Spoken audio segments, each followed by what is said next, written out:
to Dodger Stadium. Could not get a better night for baseball. 69 degrees, and we are ready to go for game number 7. Right now, let's send it upstairs to public address announcer Todd Lights. Ladies and gentlemen, please rise and kindly remove your hats for our nation's colors. Presented tonight by a joint color guard made up of the 5 branches of our United States Armed Forces. Now, fans, we ask that you please remain standing and join in the singing of our national anthem. Led tonight by officers Tim Talman, Ray Morales, Michelle Ayerdes, and Roz Curry of the Los Angeles Police Department Quartet.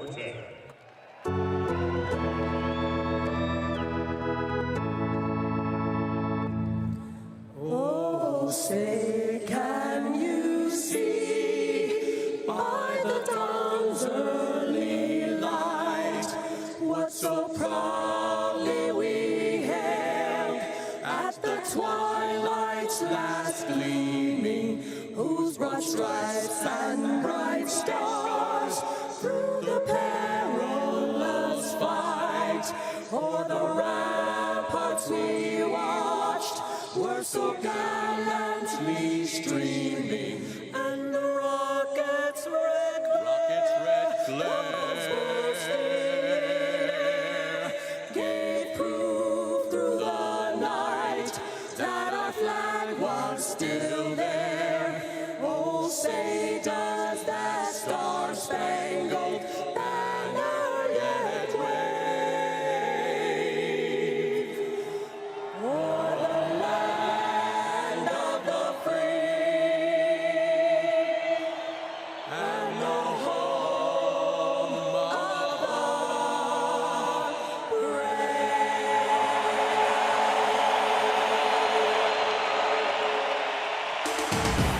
And so it is a game 7. Dodgers Astros. Who will take it home tonight? Joe Buck and John Smoltz have the call on Fox. We're back in a moment.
Thank you, baseball, for the year of the home run, for a World Series for the ages, all ages, since we were kids dreaming of playing like this, idolizing heroes from California cool to Houston strong. I mean, there's so much joy in this, isn't there? Set aside launch angles, spin rates, exit velocity, your bang to bang, and let's just go back to the day when we treasured the thrill of a moment, when the yard became a stadium with everything at stake, all hanging on one pitch, one catch, one steal, one swing. Yes, sir. The boys of summer are now the men of autumn. Thank you, baseball. We needed this World Series. A game 7. You kidding me?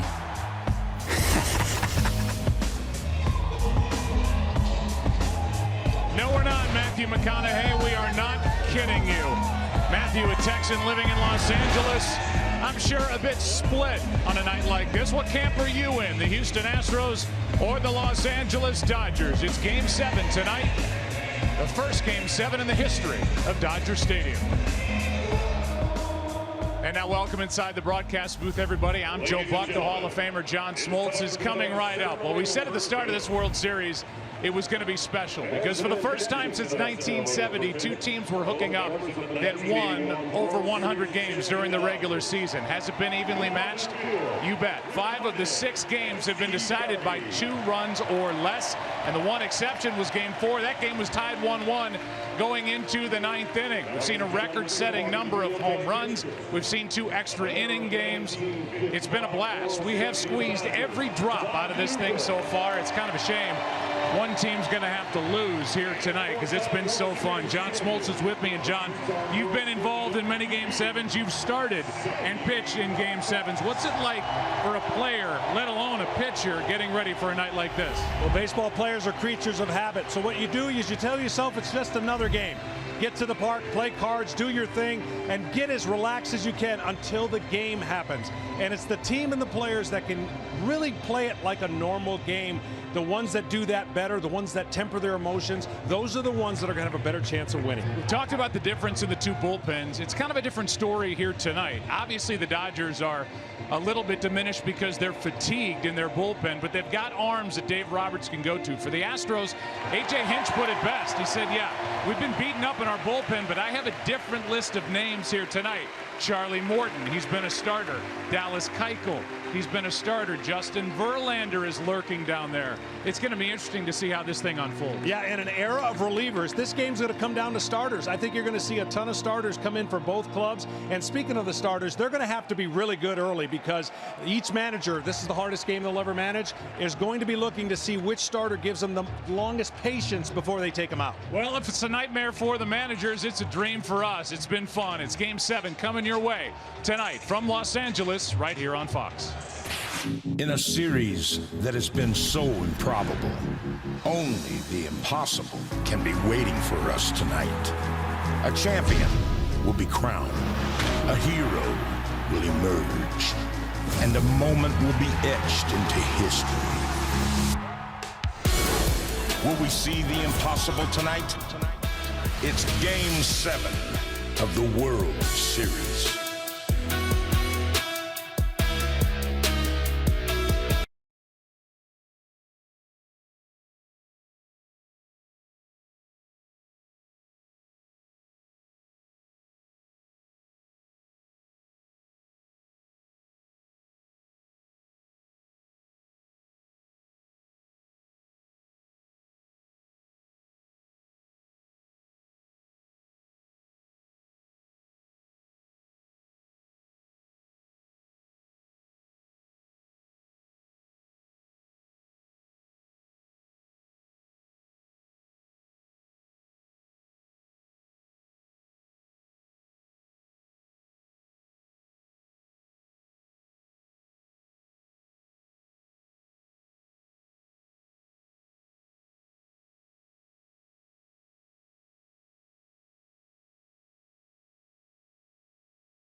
telecast is sponsored by YouTube TV. Cable-free live TV is here.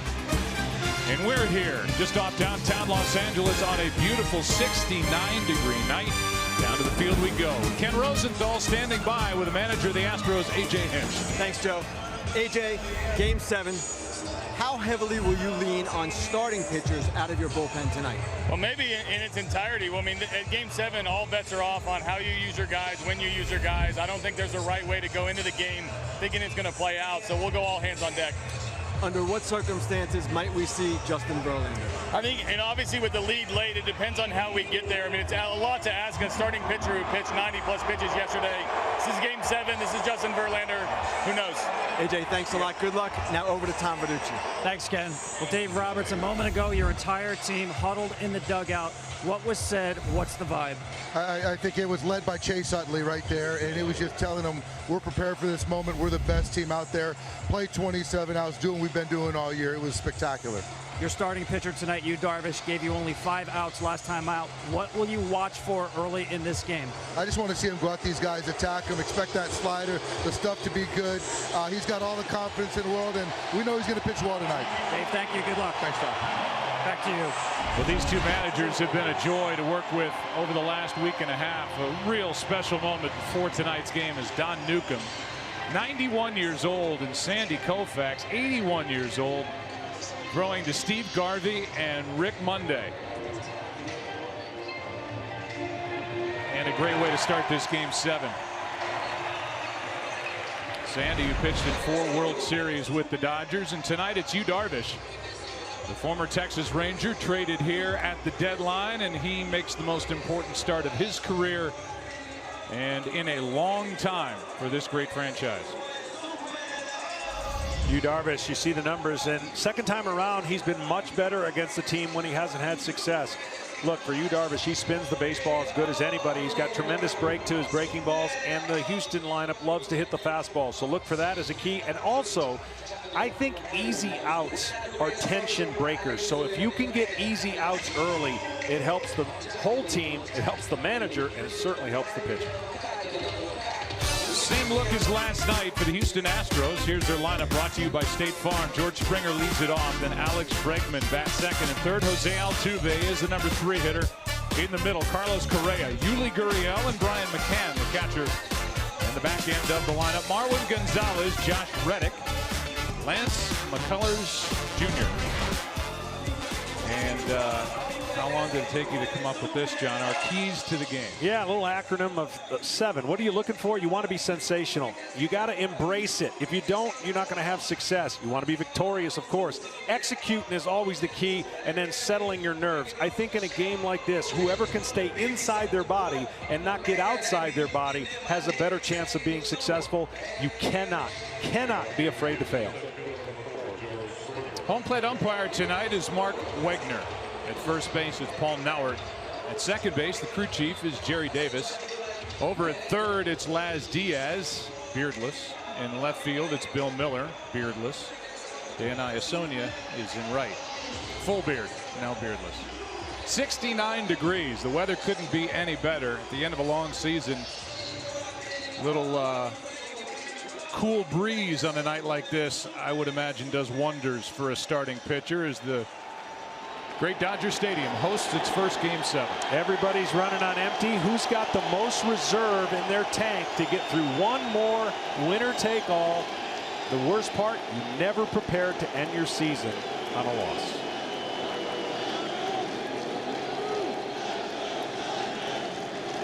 Springer, been red hot, takes the ball inside. You've seen the numbers. Darvish was not good in Game 3 in Houston. Makes his first home Dodgers postseason start. Springer has reached in 8 of his last 9 plate appearances. The ball and a strike. For George Springer, he has gone 3 straight with a home run. Games 4, 5, and 6. First to do it from the American League since the great Reggie Jackson, who's been here during this World Series, did it in '77. That is down the line and fair. Extra base hit for Springer to start the night. Into second with a double and a good start for the Astros.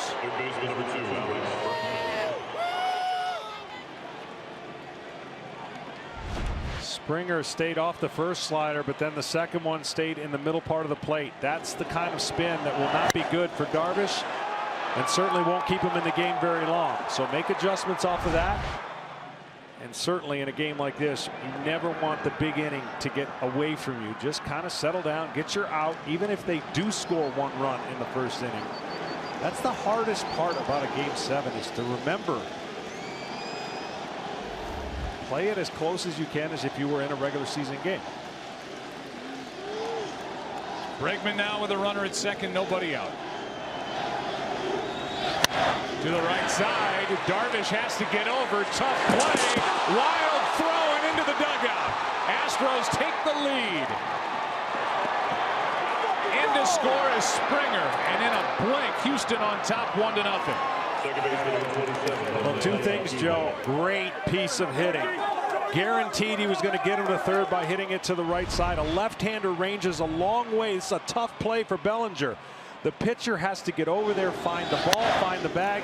Once Bellinger makes this play, a much more difficult throw and a difficult play for Darvish. The second baseman would have been much easier for Darvish. You see the sidearm throw, and it just sails, trying to hit a moving target. It goes down as an error on Bellinger. No RBI, but the Astros couldn't care less. They strike first in game 7. 2 batters and a run. Runner at second, nobody out. Altuve takes a ball. That's the tension of a game like this. Obviously going to play out through a lot of young players, and only 3 have been in World Series before. Nobody on the Dodgers has played in a game 7. The Astros just went through one against the Yankees. Good breaking ball there for a strike to Altuve.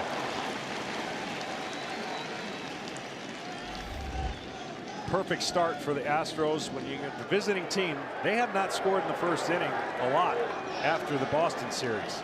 So a good start for Houston. They had gone 13 straight. There goes Bregman. Oh, throw down not made. And a stolen base by Alex Bregman, and the Astros have come right out, been aggressive, and have a runner at third. Nobody out.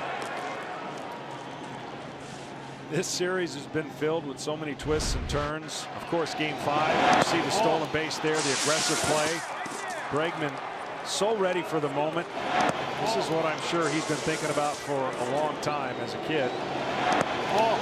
First attempted steal of the postseason, and it comes in game 7 of the World Series. Here comes a 2-1 pitch now. To the right side. Bellinger thought about it. A run scores. Bregman almost did a header, and it's 2-0 Houston here in the first. An RBI ground out by Altuve, and John, we've seen really good at bats. Yeah, and the approach of it is everything. I know everyone talks about this game filled with homers, and we've seen the share of homers. Man, it has been a home run derby. But in the first inning, it's been executed perfectly with each guy passing on the baton. And the read by Bregman and Bellinger realizing get the bag, and if he had a chance to get to the bag sooner, could make the throw to home. Now the bases are empty with 1 out. The crowd is out of it for the moment. The batter is Carlos Correa. 2-0 Houston here in the first.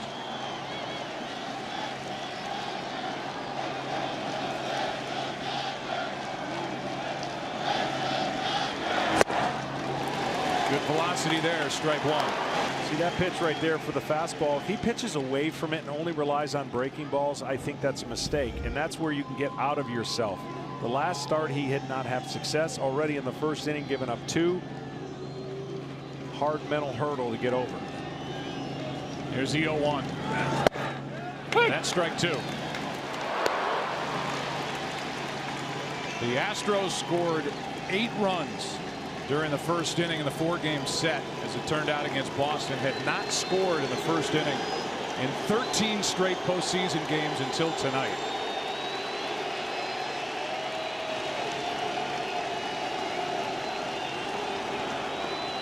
Oh, 2 to Correa. Chop to the right side. Bellinger's been busy over there. So's Darvish. 2 out.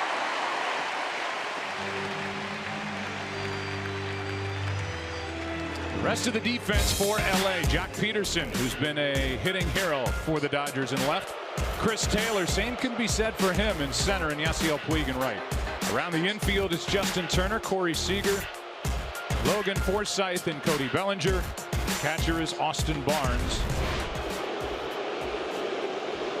And the batter, Yuli Gurriel. And here's the matchup. And Gurriel tips his helmet out toward Yu Darvish. It was in Darvish's direction when Gurriel hit the home run against him in Game 3 that he made the gesture in the dugout. And while he's booed, he just took his helmet off and tipped it toward Darvish. With 2 out. Strike 1. In case you didn't see it, while he was getting booed.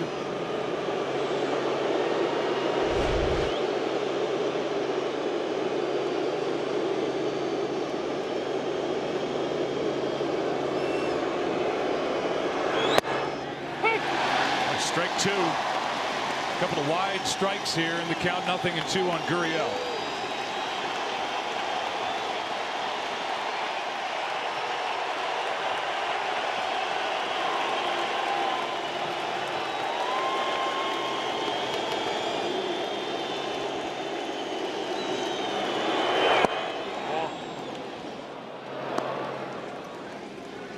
That's the better side of the plate for both pitchers tonight if they are able to be successful, especially McCullers. He likes that side of the plate against right-handed hitters and left-handers, especially with the curveball.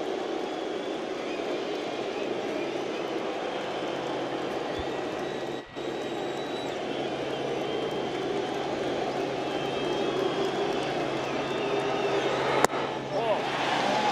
2-2.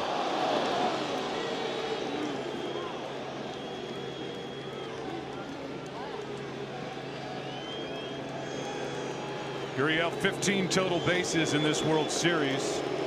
It's tied for the 4th best among rookies. 2-2. Darvish is underneath. He's underneath, and when I mean a pitcher's underneath his breaking ball, that's where the cement mixers and the side spin comes on. And that could be a combination of mechanics and nerves, but when he gets to this pitch right here, you've got to stay on top, and it's got to turn the corner. If it turns the corner, the Astros hitters will have different results, but that is not turning the corner.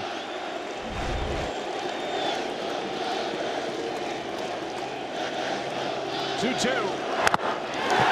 got a piece. Well, interesting enough, he got to 2 strikes really fast with the fastball and has yet to go back out there. He's tried to spin the breaking ball against Gurriel. You got to get him out of the way, there's no doubt. But the theme that's been throughout this series is I haven't seen enough starting pitchers go in to get outs away, meaning effectively make the offenses feel a little more uncomfortable at the plate.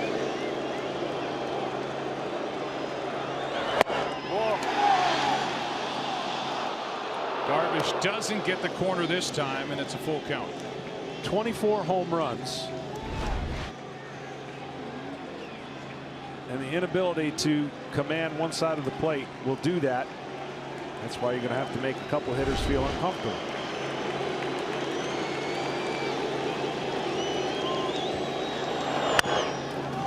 Breaking balls fouled back behind the plate and out of play. Yeah, I know where you're going with the 24 home runs. A record number of home runs have been hit in this World Series. At the end of a regular season where there were a record number of home runs hit, 6,105. But here in the first inning, it's been more of the small ball variety. A leadoff double. Bregman hit the ground ball to the right side. An error. Another ground ball to the right side. 2 runs are in. And it stays 3-2 on Gurriel. And you know what? Over the course of the season, I get it. That's how the runs percentage-wise have been scoring. We're in this era. But if you can put pressure on the other team, especially in a Game 7, your advantages go up. And this is the kind of game where you can't afford to make a bunch of mistakes. It's Clayton Kershaw down in the bullpen loosening up. He's getting his legs loose. Here's another 3-2. And another foul ball. Well, the Astros with the home runs. 20 of their 29 runs have scored in this World Series via the long ball. 69%, which is the 4th highest in World Series history. And this season, you see where we are with regard to the home runs. It's been a record year. With 2 out, nobody on, a 3-2 pitch. And Gurriel is making Darvish work. He sure is. The one thing Darvish cannot do is throw a high fastball, because that's going to be right in the sweet spot. So he spun a few that he's fouled off. He threw a fastball in that he's fouled off. Go back away right here.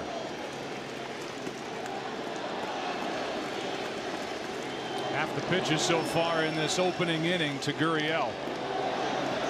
12th pitch at the at-bat, and we'll have another.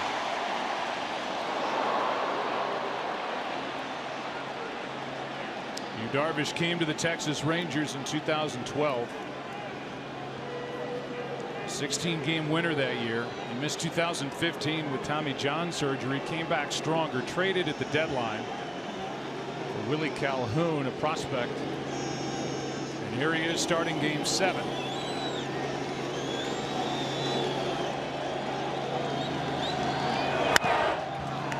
Into right. Puig is there. It's a productive first inning for the Houston Astros on the road in Game 7. The error, a big part of it. After it started with a double by Springer, it led to 2 runs. And after a half at Dodger Stadium in Game 7, 2-0 Houston.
Tonight's telecast is sponsored by the 2018 Ford F-150. It doesn't just raise the bar, it is the bar.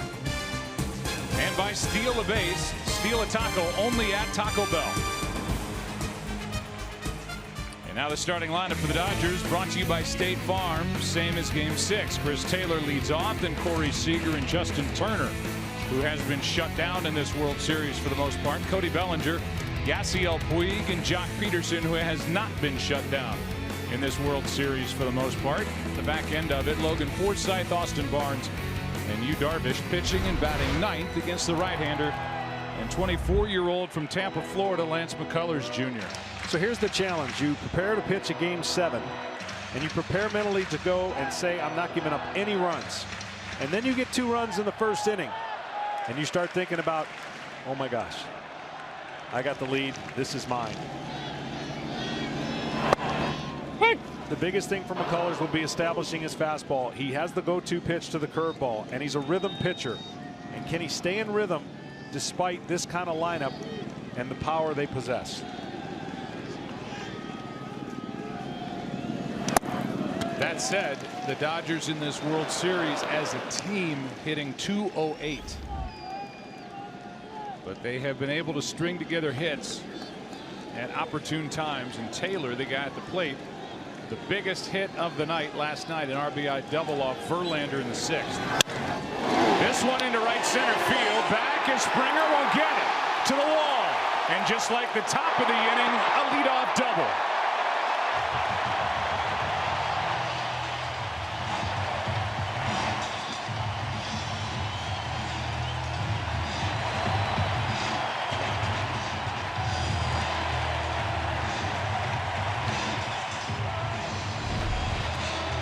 There's the breaking ball, and this one came out of his hand up instead of coming out behind his hand, meaning the ball was flat.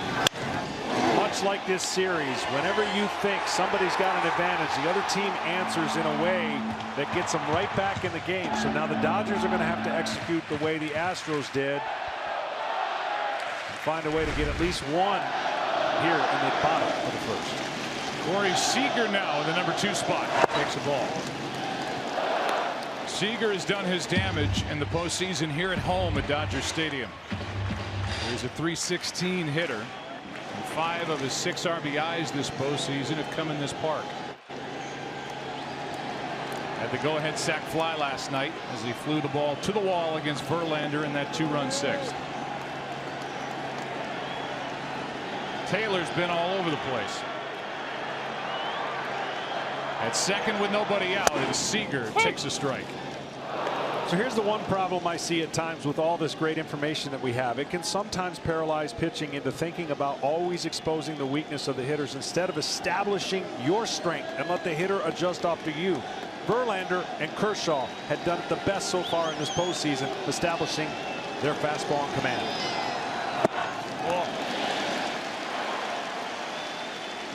I guess another way of saying that is, in a way, you see guys pitching to not make a mistake as well, instead of saying, hey, I've got a good fastball. In the case of Darvish in the top of this inning, use it. Yeah, exactly. And say, hey, my fastball's better than whatever you can do, even though you have, as a team, like to hit the fastball.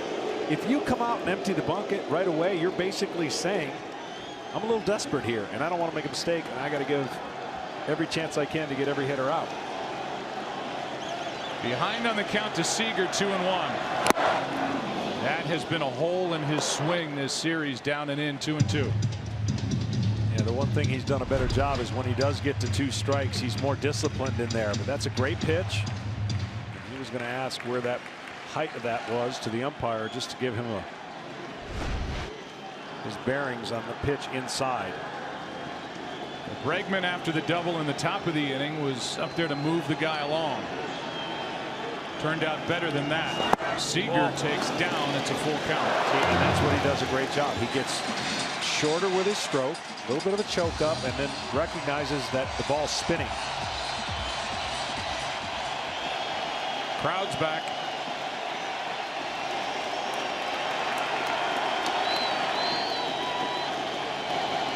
Struck him out on that pitch, down and in, 1 away. Seager does not advance the runner, and McCullers put that right where he wanted to. Yeah, if they don't know by now, obviously the video and information, that's the pitch that McCullers is going to go to a lot. And it's a pitch he feels so comfortable in throwing that he never throws it warming up. Think about that. That, to me, of all the things in this series, still blows me away. He does not warm up throwing a curveball. And that is the most important pitch he has, as he showed in the previous series, closing out a game with 24 straight curveballs. Now Justin Turner, only 2 RBIs in this World Series. They came in the 6th inning of game 1 when he took Keuchel out of here at strike 1. McCullers told us, when you see me throw a curveball in the 1st inning in game 7, it will be the first curveball I've thrown since game 3 of the World Series. That's last Friday. Yeah. Now he played catch late last night because he had to be prepared to pitch out of the pen, so he didn't go through his routine.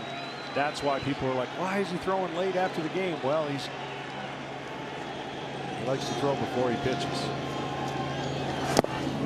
Strike 2 on Turner. Now, what's different between his breaking ball and Darvish has different spins, different speeds. This is one speed, and it's a down power breaking ball off of a fastball that's pretty good as well.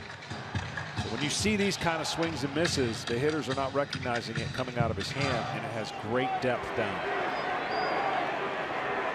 Now Turner has to protect with an 0-2 count.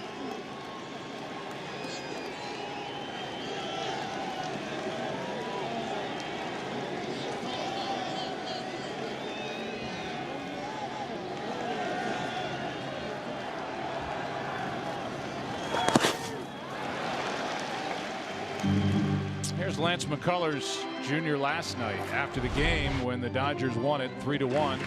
And after everybody was clearing out, Lance went out and got his work in on the side before his start tonight. Yeah, we're all, as starting pitchers, creatures of habits, and you have a routine. You want to try to stick to it as close as you can.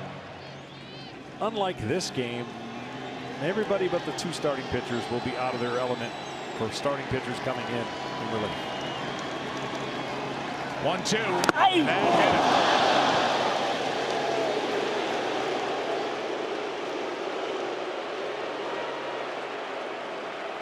And we'll put 2 on with 1 out here in the first inning.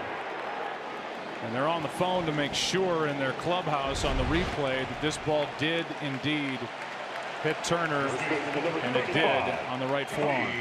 That's the right approach. You're going to have to, for a great hitter, you got to make him aware of a pitch in there so you can have a pitch away.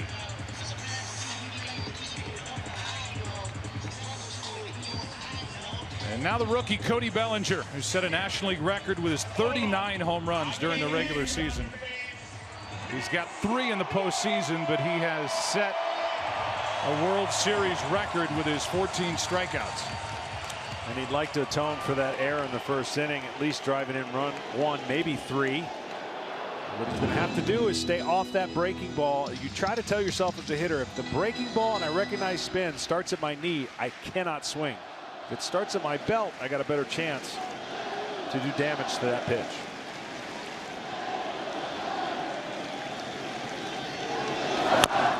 Strike 1. That was the one that started at the knee, the tight break. And the reason it's so difficult is you don't want to come off the fastball. Most hitters don't want to get beat.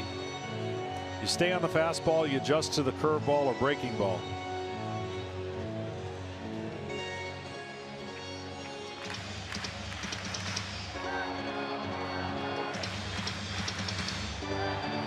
Big hit batsman in that 2-run 6th inning last night.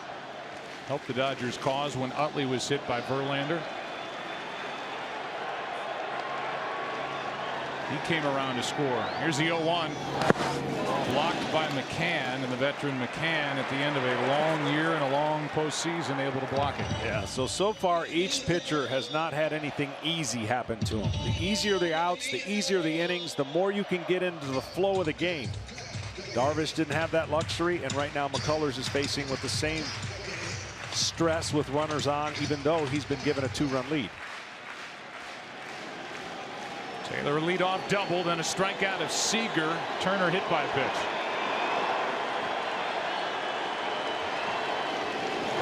Strike 2.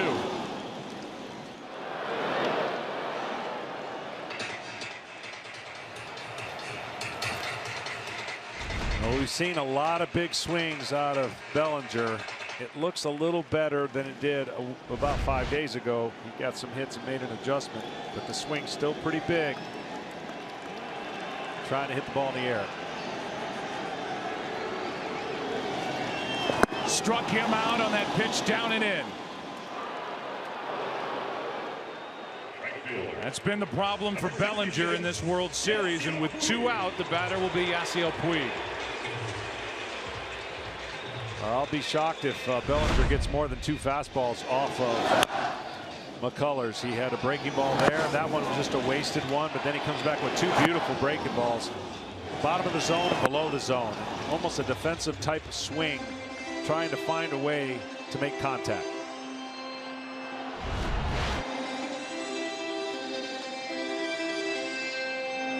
Here's Puig. see that bottom line. That's this postseason, and here at Dodger Stadium, a .391 career hitter during the postseason. Had a hit last night. Takes a strike.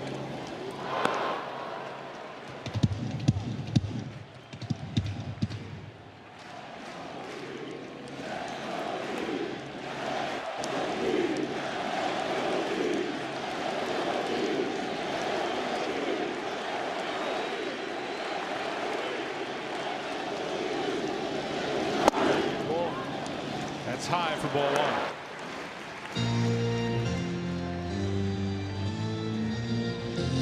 I know it's only the first inning, but if the Dodgers are unable to score in the first after a leadoff double, you got to believe that feels like they gave up some more runs to the Astros, because in a game like this, you don't know how many opportunities you're going to get.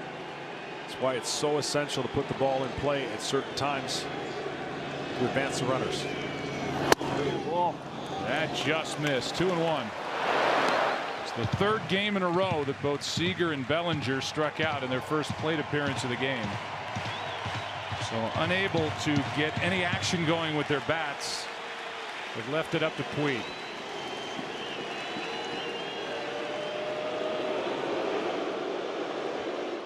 McCann out to talk, so we'll give you a look at the defense for Houston.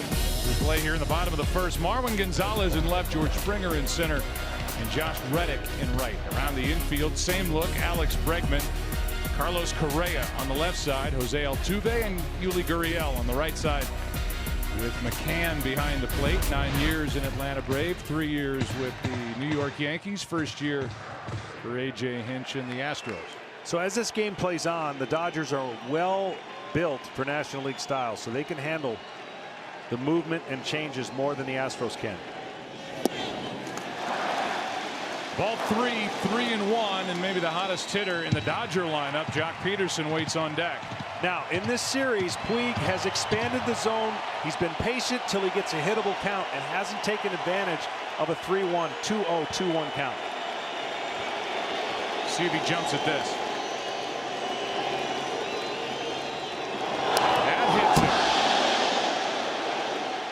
Second hit batsman in the inning, and the bases are loaded with 2 out for Peterson.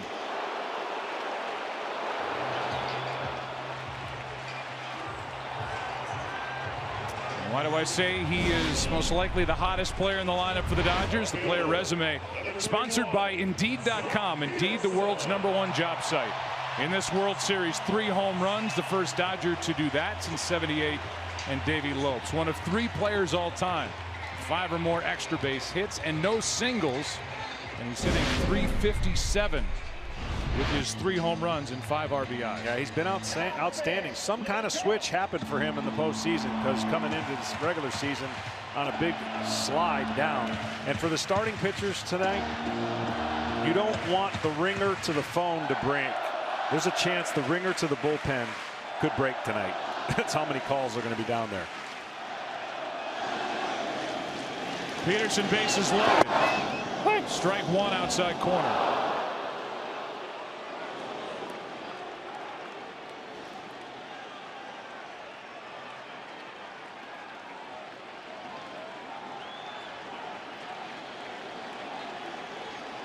An extra base hit in all 5 World Series games he started. Strike 2. And McCullers could strike out the side here in the first inning to go with his double and 2 hit batsman. Yeah, that swing was huge. If you're McCullers, you'd love to see that swing. Now Peterson has done a better job again with 2 strikes staying off of that. But that was a huge swing trying to hit a 7-run home run.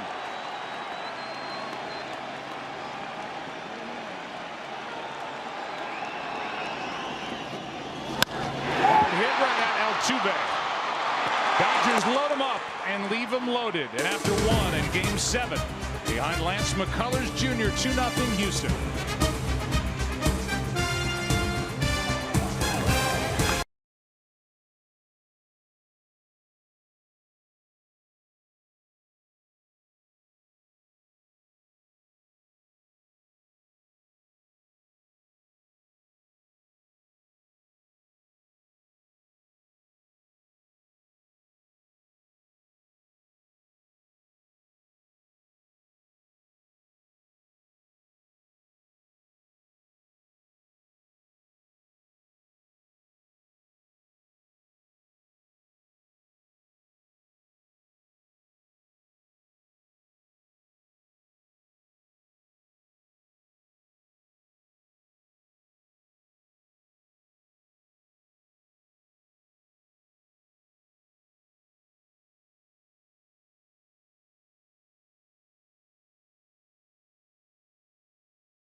Welcome back to the World Series presented by YouTube TV. Cable-free live TV is here, and so is the second now of Game 7.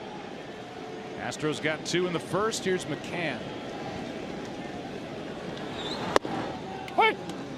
Strike one. You wouldn't say this in any other game, but this is an important inning for Darvish if he's to get an at bat. He's due up third next inning. It's a second inning. So you think about that statement and you're like, well, yeah, he's going to get an at bat. There's nothing guaranteed in Game 7. He needs to show his manager he's going to settle down, pitch effectively with his command, and start spinning those breaking balls a little bit better.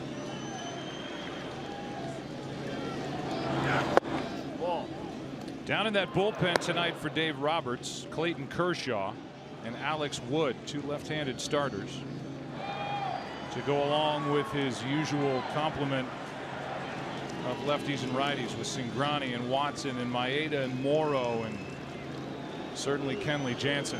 Here's a 1-2 to Brian McCann. Ball just inside.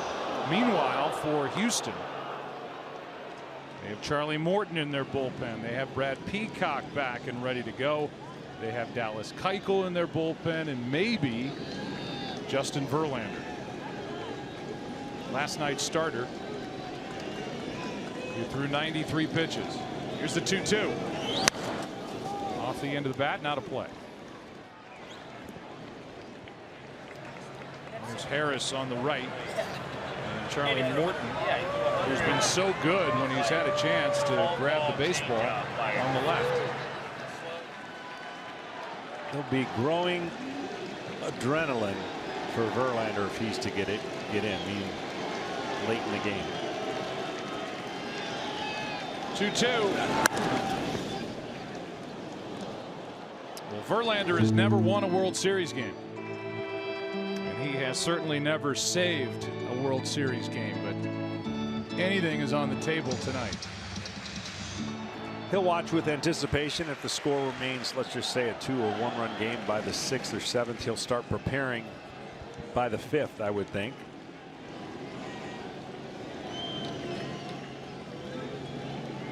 Two to McCann. Ball. Full count.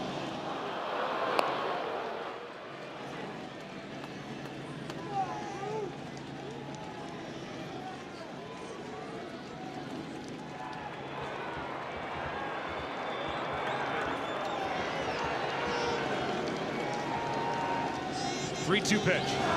Ball inside and a leadoff walk. Very defensive pitching by Yu Darvish here to start the night. Yeah, he tried to get McCann to chase on something that was inside and a tight break. McCann was more disciplined. And right now the command for Darvish, usually a strength,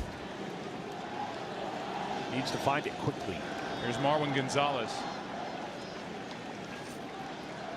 Third time over the last 4 years. There's a Game 7 in the World Series. The 4th time over the last 7 years.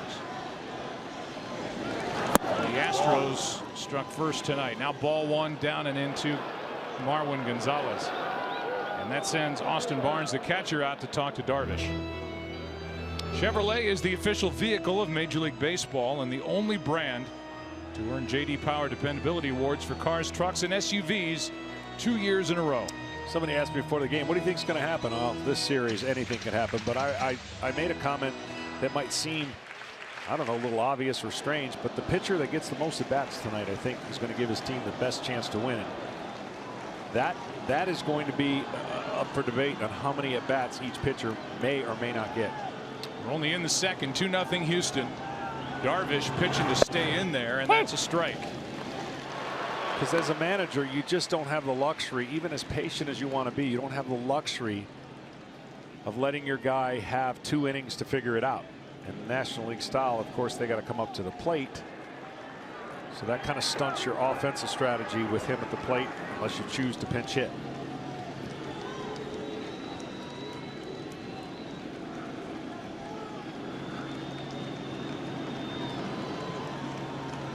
One pitch. Ball out. 2-1.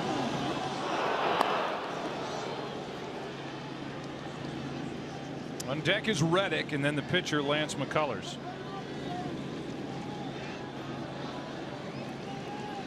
Brian McCann, the leadoff hitter, was set up at 0-2, and Darvish lost it. McCullers, by the way, throws right, bats left. And I asked Dave Roberts, would you have preferred, from a strategy standpoint, to not be so consumed with double switches, pinch hitting? Would it have been better to have American League style rules for this game, 7th game? He said, no, this is how we're built. We can do this better than the Astros can as far as the depth on our bench and double switches. That is a shot into right center field. Puig will go get it off the wall. McCann will go first to third, and Darvish gives up his second double of the night. Marwin Gonzalez delivers here with nobody out.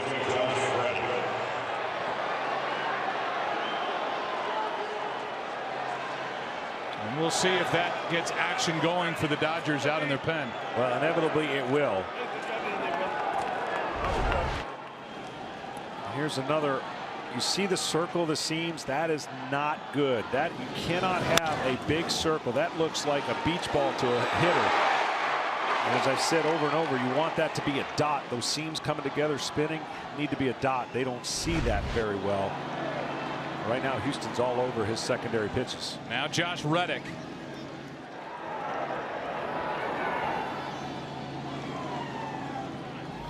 Darvish calls Austin Barnes out to go over the signs. Big at bat here for Reddick. Of course, the pitcher's on deck. Talking to AJ, says, hey, our guy can swing the bat a little bit. We're confident he'll be able to handle the lumber.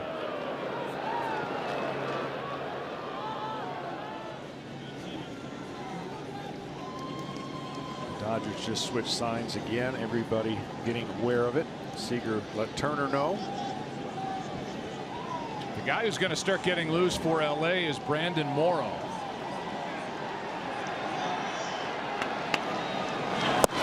Ball. Down and in, ball one. Well, for what Dave Roberts and AJ would like is if it's not a clean inning, he would rather bring in a reliever to get out of the inning. And in the perfect world, if he's going to a starter, start them in a clean inning.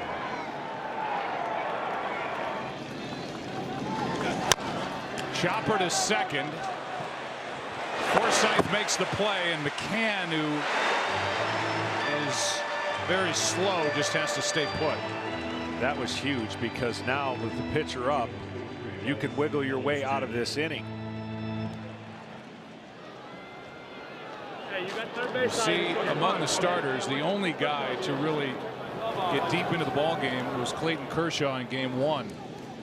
For Dave Roberts and the Dodgers. Otherwise, it's been a preference for the bullpen, and Morrow gets loose.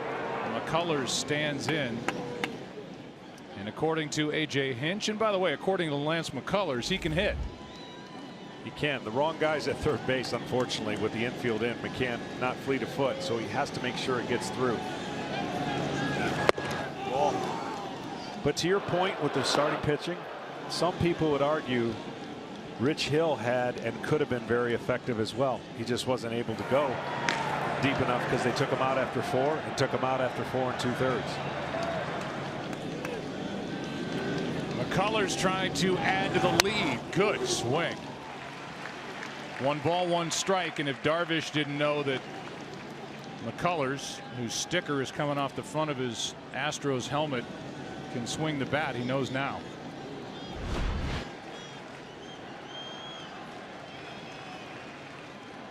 Got to be careful. You don't swing so hard you pull something. Here's a 1-1. Chop to the right side. The play is to first as McCann scores. An RBI for Lance McCullers Jr. He's made it 3-0 Houston.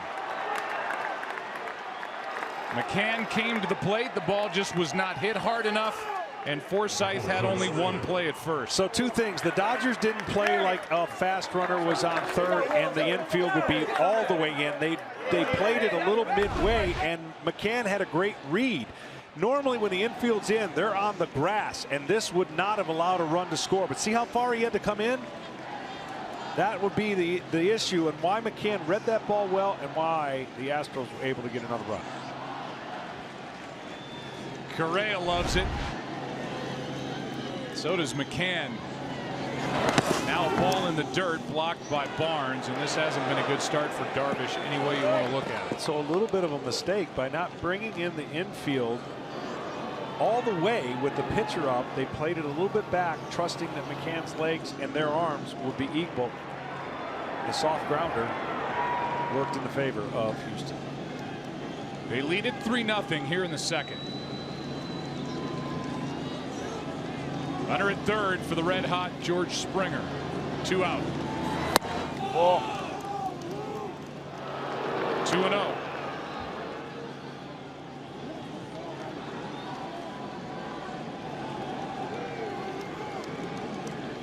Colors the first RBI by an American League pitcher in a World Series game since 2009 and Andy Pettitte.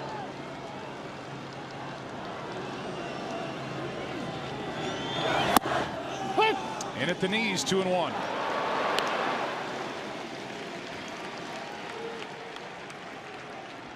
Astros are making Darvish come to them. They've not expanded the zone. This started with a leadoff walk to McCann after McCann was set up at 0-2. The walk, the double, the ground out by Reddick. Didn't produce a run, but the ground out by McCullers Jr. did.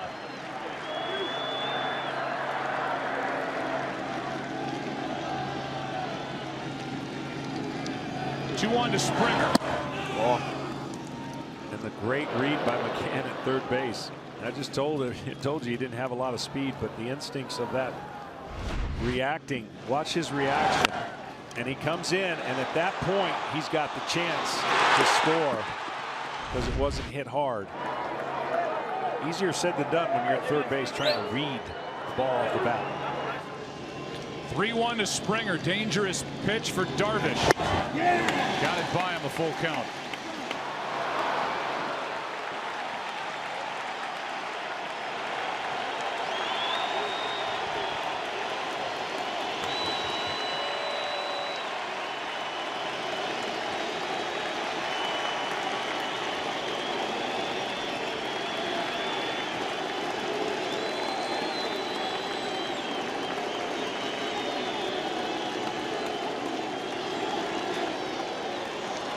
To Springer. Shot into left center field. Back at the wall. It's gone. Springer stays hot. And it's 5-0 Houston here in the second.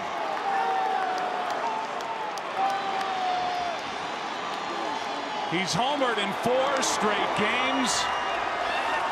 And it's a 5-run Astro lead here early in Game 7.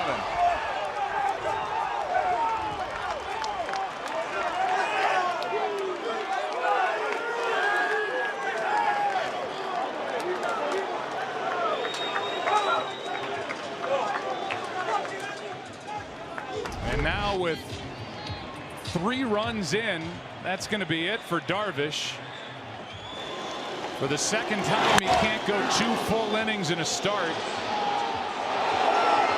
And with 2 out and nobody on, the Dodgers are going to use Brandon Morrow. Probably just for 1 out. We'll talk about that move when we come back. How about the Astros on the road in Game 7? Here in the second, they lead by 5.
Darvish is the second pitcher in a World Series with 2 starts of less than 2 innings pitched. Art Ditmar back in 1960 on that short list. An inning and 2/3 each time. Game 3, game 7. And this is a move that will be questioned depending on how the rest of this game goes. 2 out, nobody on. And Bregman fouls the first pitch back. It's 5-0.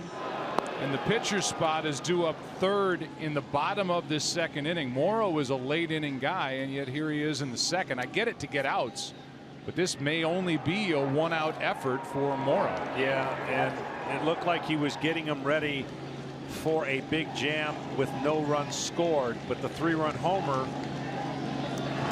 the 2-run homer, to your point, I'm good. cleared the bases. So I guess Dave Roberts said, I've had him warmed up and hot, might as well bring him in. I thought Darvish facing another hitter just to clear the deck so they wouldn't have to go through Morrow and a pinch hitter at the same time. So I believe that second inning was going to be important for Darvish. It didn't turn out that way, and he has been bumped again. The strikeout ends along top of the second. McCullers with an RBI and a 2-run shot followed by George Springer. And the reaction from the bench here in LA of the Astros, and the reaction back home in Houston at Minute Maid Park. Their Astros lead in game 7, 5-0 after an inning and a half.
Well, a lot of things going on. First of all, George Springer with his 5 home runs this series ties for the most in a single World Series with Reggie Jackson and Chase Utley, 77 and 2009 respectively. Ball.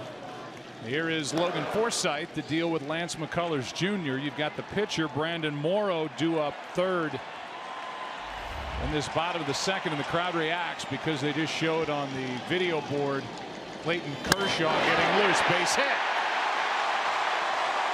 Dodgers put their leadoff man on here in the second.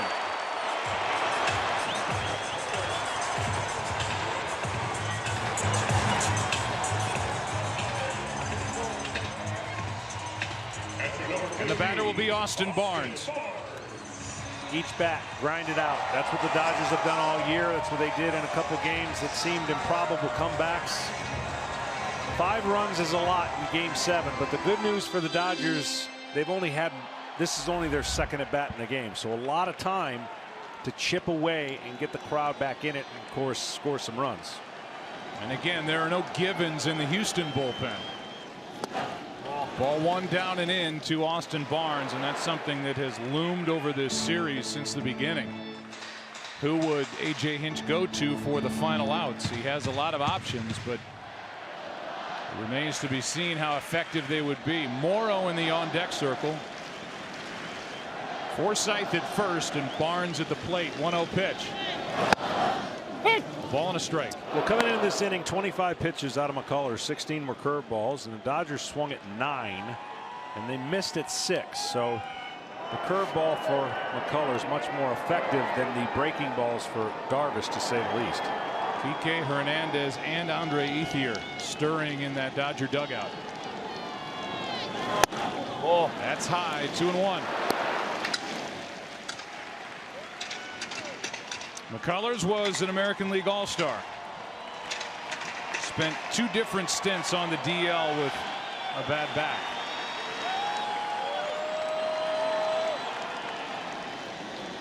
Struggled down the stretch in the regular season, good in the postseason.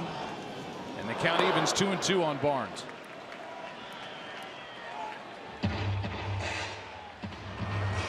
Now Kike Hernandez is in the on-deck circle, and Morrow is still with his helmet on, but standing on the top step of the dugout. I would think Morrow stays in the game if somehow there's a double play ball right here. Left side. What a play by Bregman. He's done it all postseason. Took a hit away from Austin Barnes and gets the out.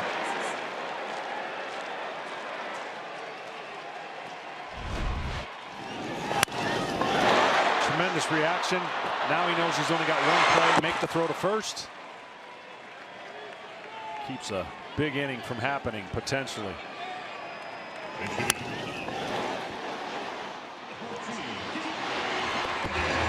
What a play by Alex Bregman. Meanwhile, Brandon Morrow in the decisive Game 7. Yes, he becomes the second pitcher to appear in all 7 games of a World Series with Darryl Knowles, 73 A's, but he's only out there for 1 out. That's a huge weapon Houston doesn't have to worry about anymore. And that out comes in the second with 2 out and nobody on. Ball 1 inside to Kike Hernandez. And again, just thinking along with Dave Roberts, what could have been the situation that Springer doesn't make an out and they walk him. They're bringing in Morrow to face Bregman with the score 2-0 and traffic on the bases. Instead, McCullers got the RBI on the ground out. Darvish gets to stay in, and George Springer takes him deep for his 4th straight game with a home run. Here's a 1-0 to Hernandez. It's inside. 2-0.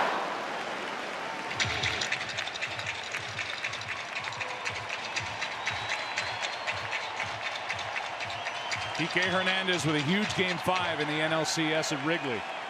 3 homers, 7 RBIs.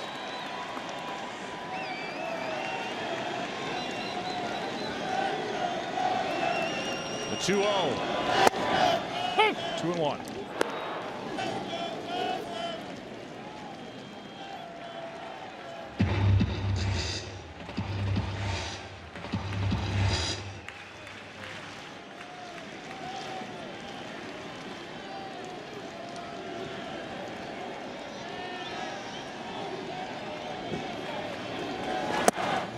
Lays off a pitch down and away. 3-1. Good discipline. 5-0, and you still know that McCullers loves his breaking ball. And that's a pitch that if you're too aggressive, you're going to swing at. So good discipline. Now the count is in his favor again.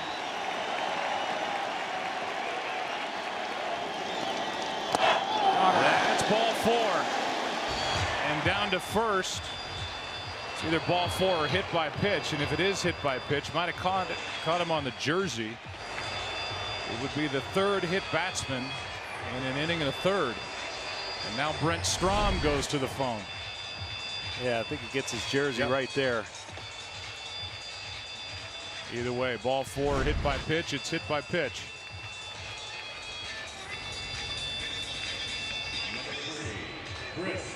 And with 2 on, 1 out, here comes Chris Taylor, who doubled his first time.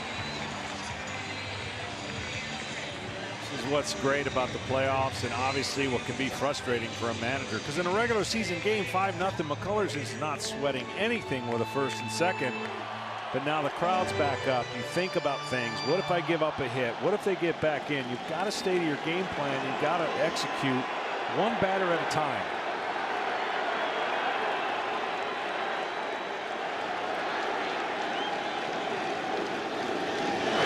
Taylor line drive for a double play.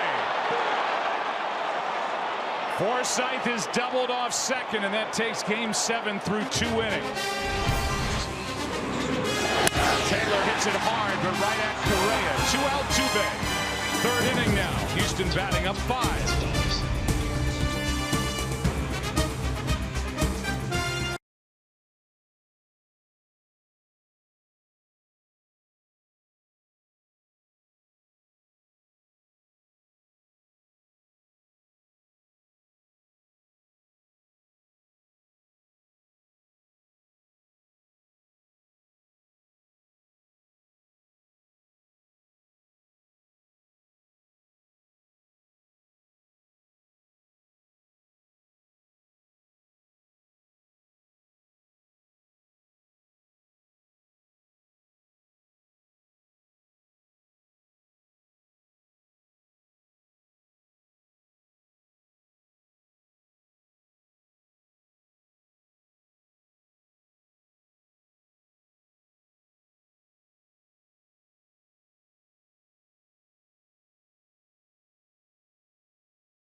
Clayton Kershaw takes over here in the 3rd inning. It's his first relief appearance since NLDS, the save in game 5 against the Nationals. That was last year. It's his 5th career postseason relief appearance. He threw 94 pitches as he deals inside ball 1 to Altuve when he worked as a starter in game 5 and had a rough go. 4 2/3, 6 runs on 4 hits, 3 walks, 2 strikeouts, and a home run to count 2-0. Easy outs. There hasn't been many. It's been stress The Astros have worked out of their mess defensively, and they have cashed in offensively in the first 2 innings. Here's a 2-0 to Altuve. Skied into center for Taylor.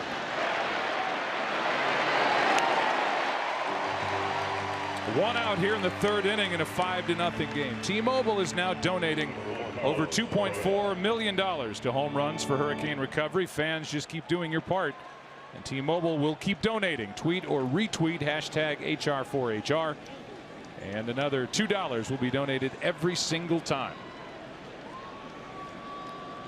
Here's Carlos Correa. With 1 out, Correa pops it up. Puig comes in and has it for the 2nd out. 4 pitches, 2 outs. Well, that's better. For Kershaw, he actually handles the bat okay.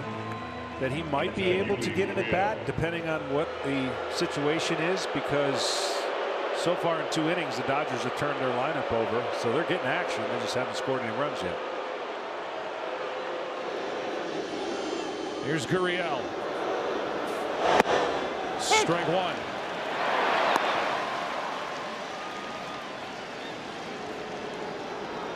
If there was one pitch that wasn't working in Game 5 for Kershaw, it was the slider. That's the one right there that did not catch the strike zone enough in Houston. He missed just away and down at times. Here's the 0-2. Ball 1.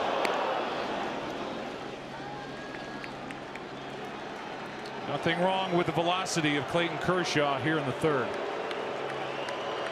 How much can he give the Dodgers tonight? 2-2.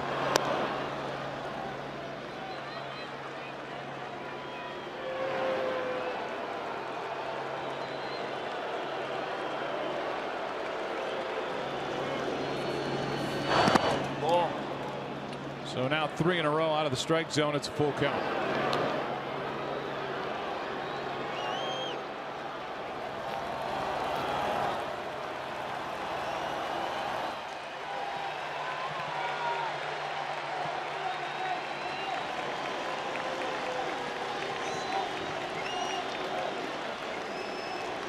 Kershaw brings it. Gurriel takes strike 3 at the knees. Kershaw restores order for the Dodgers. Bottom of the 3rd inning. Part of the order coming up. 5-0 Houston.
53,000 plus want to welcome you back to the World Series presented by YouTube TV. Bottom of the third inning. Dodgers have had opportunities to get onto the scoreboard but haven't cashed in. And Corey Seager's been a part of that. Dodgers got a leadoff double in the first inning. At first and second, 1 out. Bases loaded, 2 out. Didn't score. Had a leadoff hit last inning.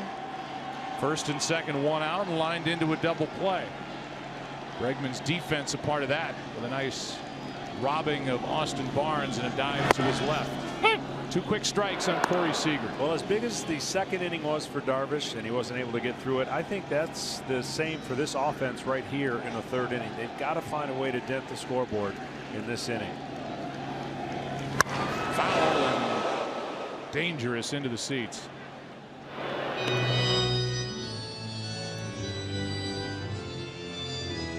The reason I say that is they've got to get closer in order for Roberts to keep that man in the game if he wants to, because each time the pitcher spot comes up with runners in scoring position, you're going to be tempted to pinch hit.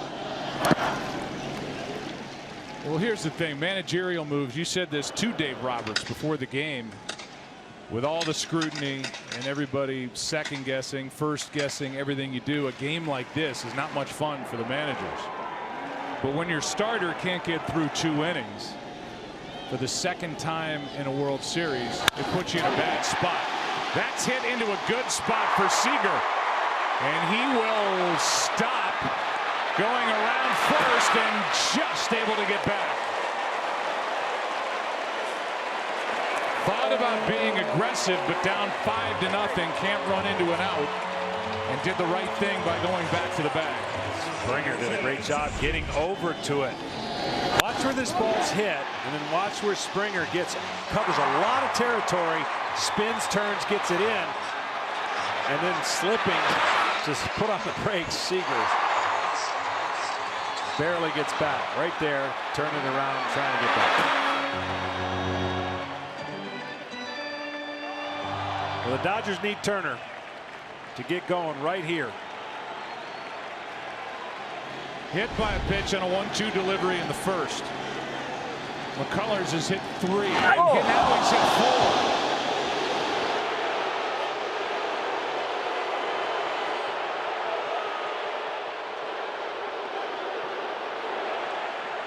4. He hits Turner for the second time in the game.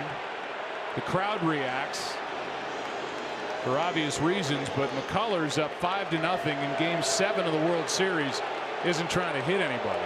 No, he's losing his fastball arm side a couple times, trying to go in on purpose, of course, but this right here, he just loses it, and that one hits him right underneath the shoulder blade, and that is not fun at all.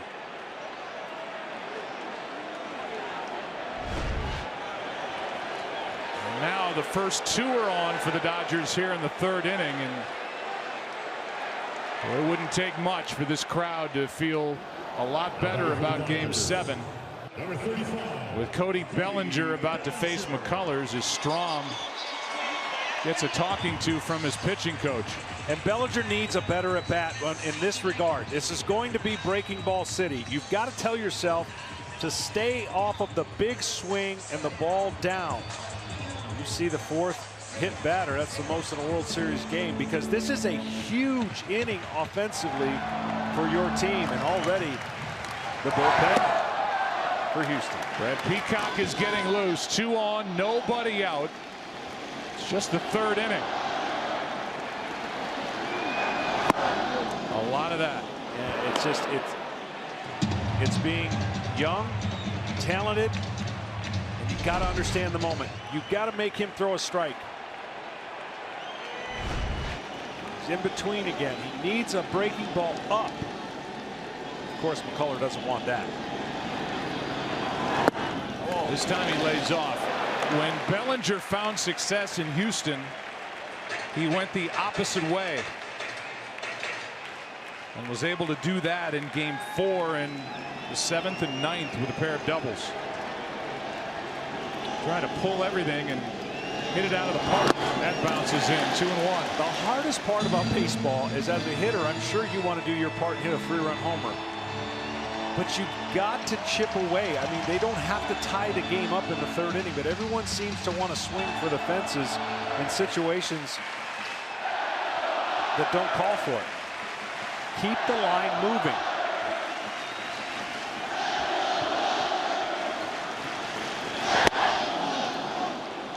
Two and two, and not much of a swing by Bellinger. He is out of whack. Totally in between and non-committed to an approach. You would feel better of a hit as a hitter, even if you're not successful, that you're not in between. 8 straight curveballs now to Bellinger.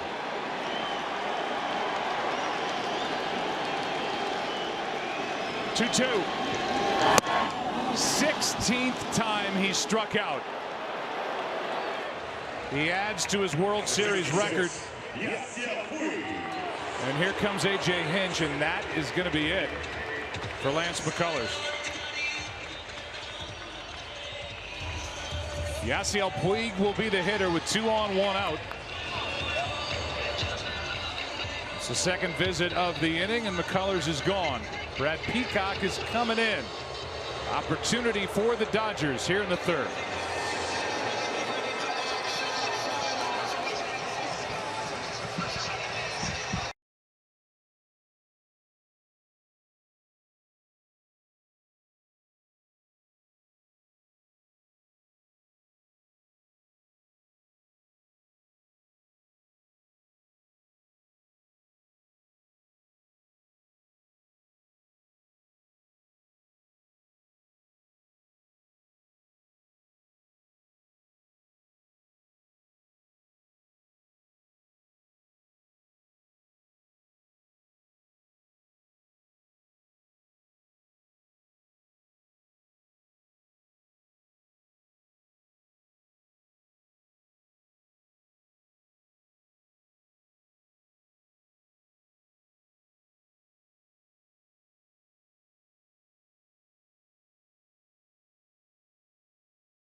Tomorrow, there's an all-new adventure on the Orville.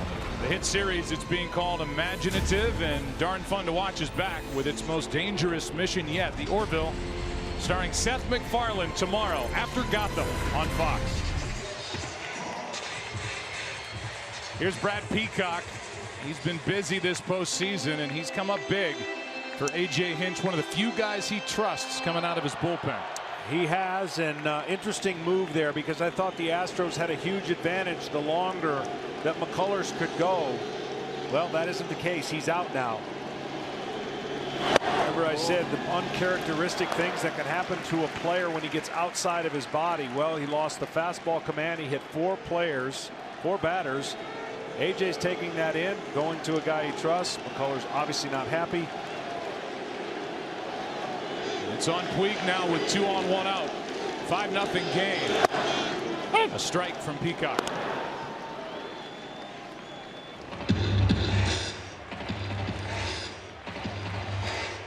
Puig has hit 3 home runs this postseason. 2 in this World Series. 28 during the regular year. Waits for a 1-1. ball to center. Back is Springer in front of the track. Tagging and going to third is Seager, and the throw is cut off. First and third, 2 out.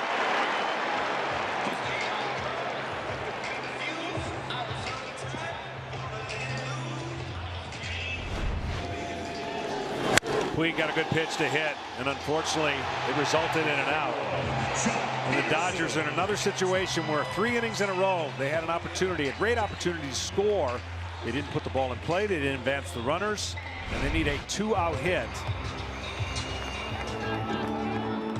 from Jock Peterson.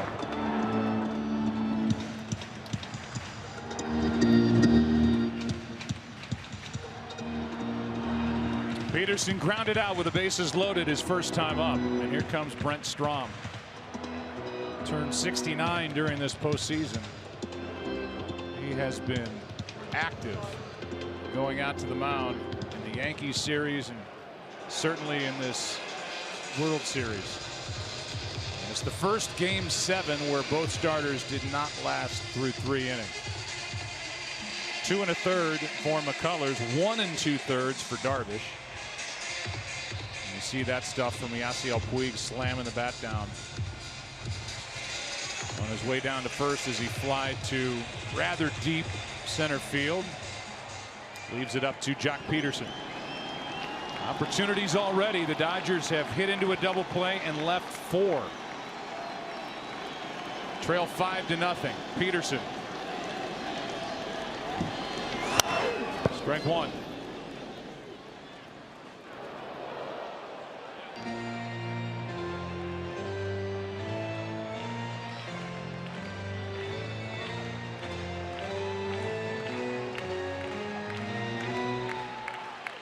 First 3 innings, the Dodgers have a leadoff hit.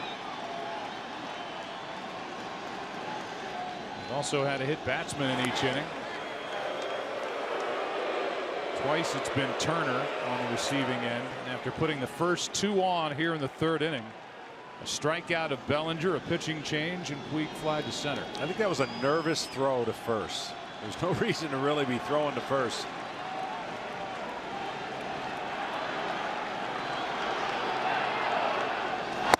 It's in. 1 ball, 1 strike. Either that or he was told to throw to first. Turner not really a base stealer, and 2 outs.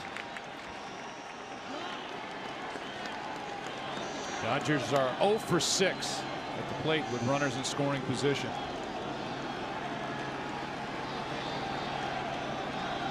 A 1-1. Strike 2.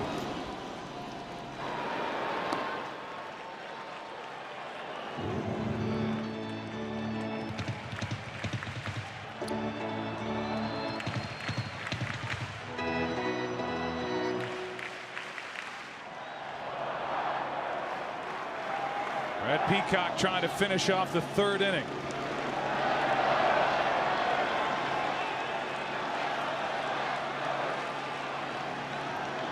Got the save in Game 3 on Friday night in Houston.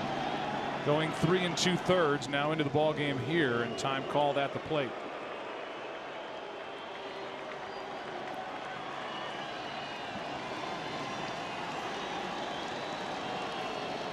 And another visit from McCann. Earlier tonight, Nathan Garcia, a member of the Boys and Girls Clubs of Metro Los Angeles Challengers Clubhouse, delivered the game ball with Dodgers legend Manny Mota and a Boys and Girls Clubs alumni Hall of Famer J.B. Smoove. Learn more about Boys and Girls Clubs, go to bgca.org.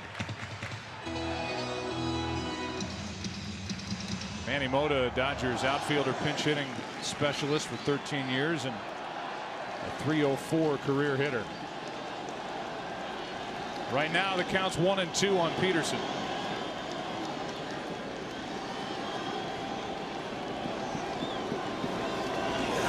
Ball. Peacock's fastball looks lively again. Both these staffs have gone to the well.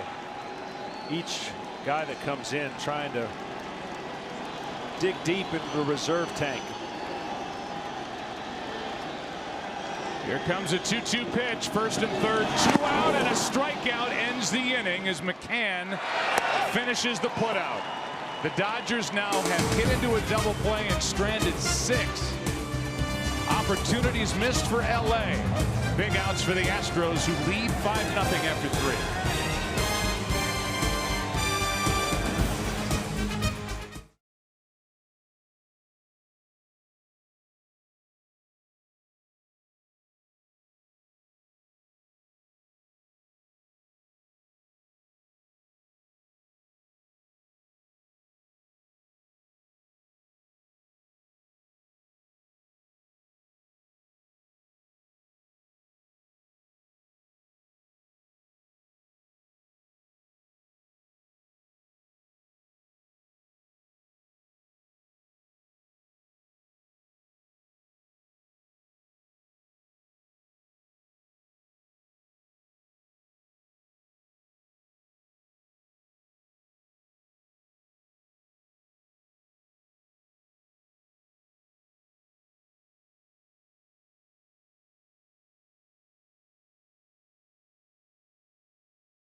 Home runs now mean even more in the World Series with T-Mobile. Strike one into McCann. T-Mobile donating $20,000 for every one hit, benefiting hurricane recovery efforts. And now we need the fans to do their part. As you can tweet or retweet hashtag HR4HR, and T-Mobile will donate another $2 every single time.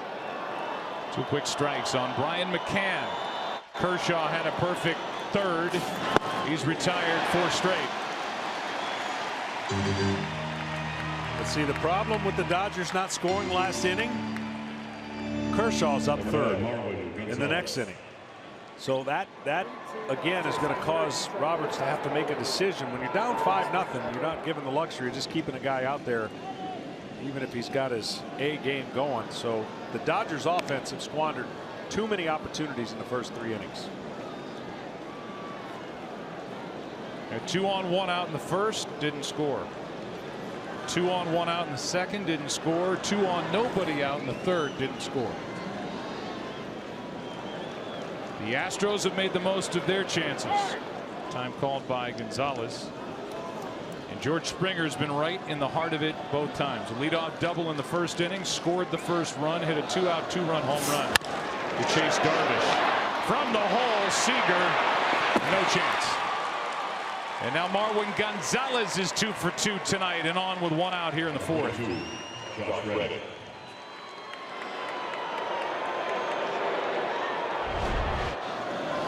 That's a great effort by Seager. Once it gets by Turner, no chance really, but gives it his best. And you're seeing, I know this is the one game that's going to determine the World Series, but you're seeing what the Astros do best throughout the year offensively. Reddick, strike one. And what I mean by that is they were the hardest team to strike out. Yes, Kershaw had him striking out in game one, and he was awesome. He had 11 of them. But when they've needed to put the ball in play and move runners, they have done it for the most part. The Dodgers have not.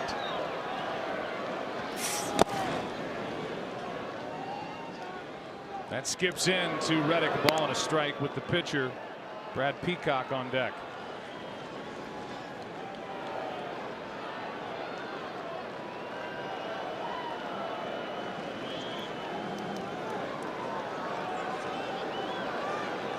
An infield hit by Gonzalez and a 1-1 delivery. Strike two.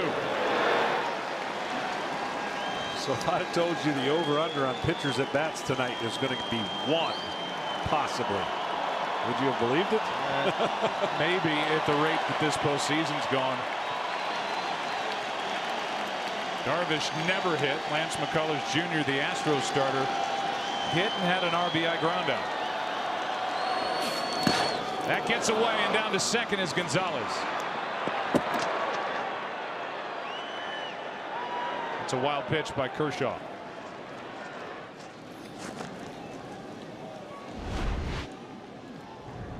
Spike the slider. Let's see, not much of a chance for Barnes, the way that hit the dirt and went the other way.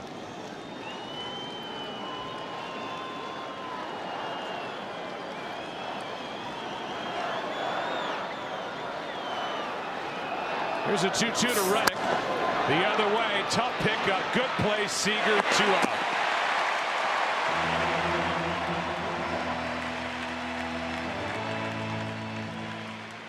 And now Brad Peacock will be the hitter. You said something in passing. Here's a moment ago in the dugout. Brad Peacock gets a bat from Bregman.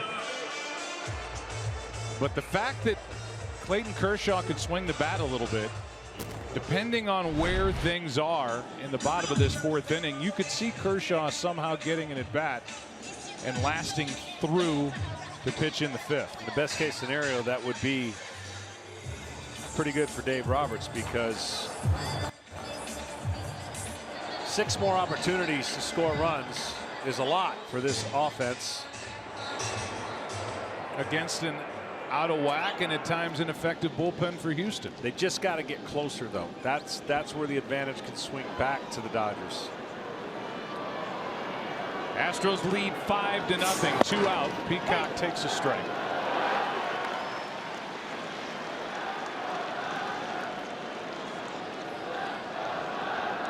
First at bat for Peacock in this postseason. Runner at second, 2 out.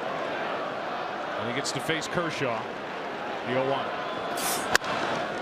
Well, put the bat on the ball, but flies one to Taylor in center. Kershaw through 2 scoreless. Bottom of the 4th inning. Bottom 3 in the lineup for the Dodgers. Coming up, all Houston so far, leading 5-0.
Official caps, t-shirts, hoodies, jerseys, jackets, and more. Get all your Astros and Dodgers World Series gear and celebrate your favorite team at MLBshop.com.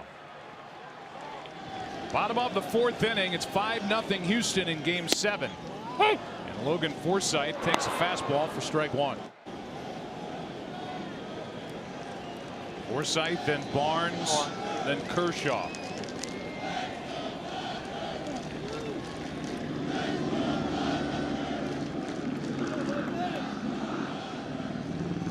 Forsythe singled his first time, then was doubled off second. Here's a little pop-up. Gurriel can't get there. Strike two. Yeah, you got to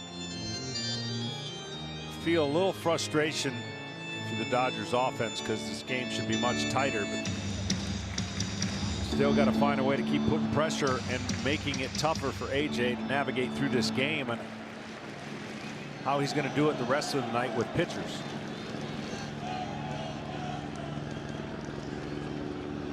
Oh, 2 on Forsythe.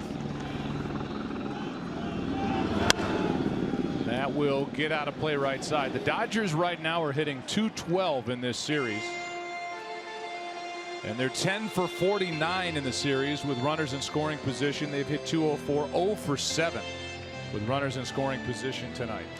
Yeah, and it's been kind of the same kind of approach once they've had runners on. There's been no deviation to trying to hit that homer.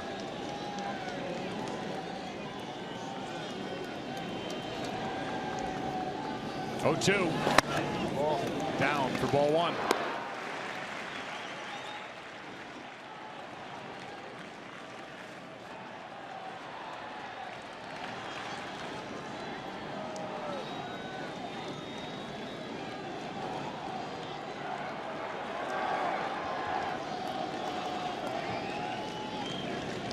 Here's a 1-2. Chopper left side. Bregman. What a series defensively. One of his easier plays. And now 1 out here in the fourth inning as the Dodgers, for the first time tonight in Game 7, fail to put their leadoff hitter on. Welcome inside our broadcast booth, everybody. With 1 out here in the bottom of the fourth, I'm Joe Buck. That's the Hall of Famer John Smoltz. And, well, the pitching's been better for the Houston Astros here in Game 7. And Yu Darvish not good in Game 3 and not good tonight. Yeah, the first two guys weren't clean enough for the managers to feel like you could stay in long enough with them. And I think in this type of game, the execution has been almost flawless for the Astros offense, where the Dodgers have created the same kind of tension and mess, just haven't delivered. Ball one outside now to Austin Barnes, who grounded out to third.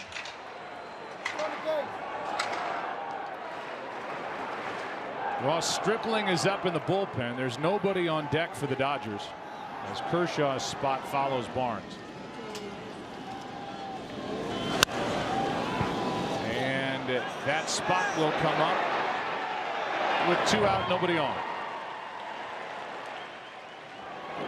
And here comes Kershaw.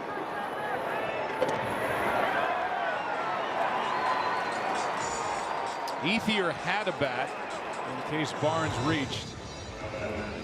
But Dave Roberts will save him for later and get to keep Kershaw in the ballgame.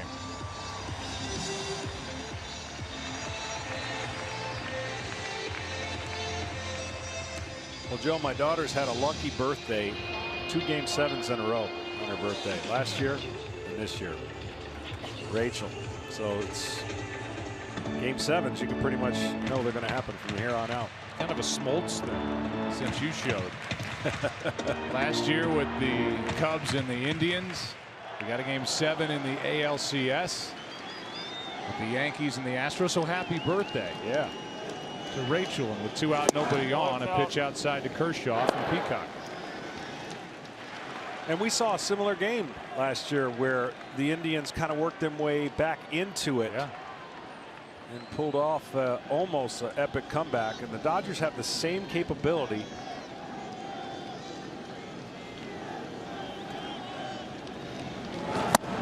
The Indians got that 3-run home run from Rajai Davis in the 8th inning off Aroldis Chapman that tied the ball game.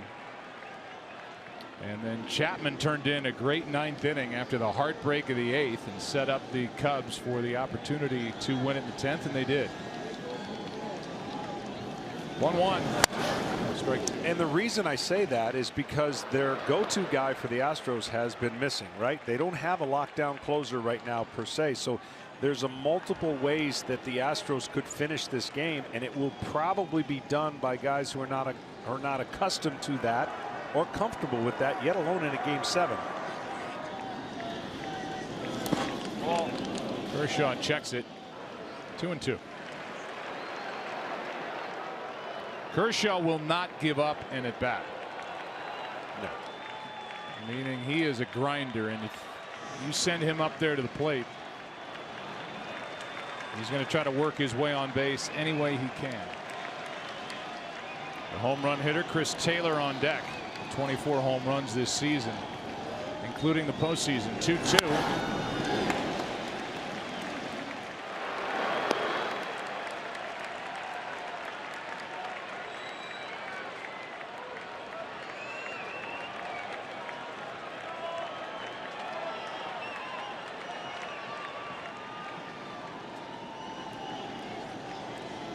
Peacock finished off the 3rd. Came in with 2 on, 1 out, and has a 1-2-3 4th. The hottest hitter on the planet will lead it off in the 5th. Springer 2 for 2 tonight with a double, a homer. Astros up 5. Back after this from your local Fox station.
Normally for the Budweiser game summary, it's what's going on between the two teams.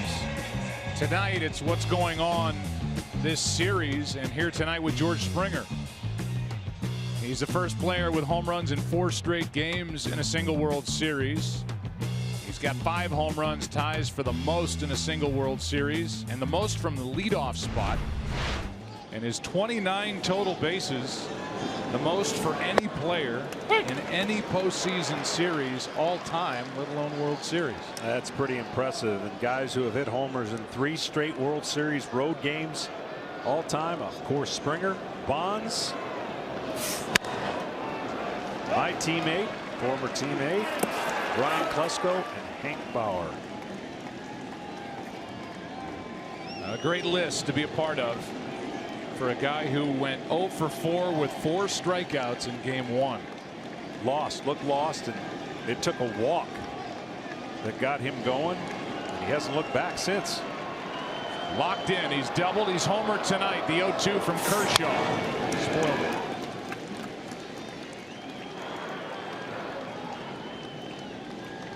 Tom Verducci, I know you have more on George.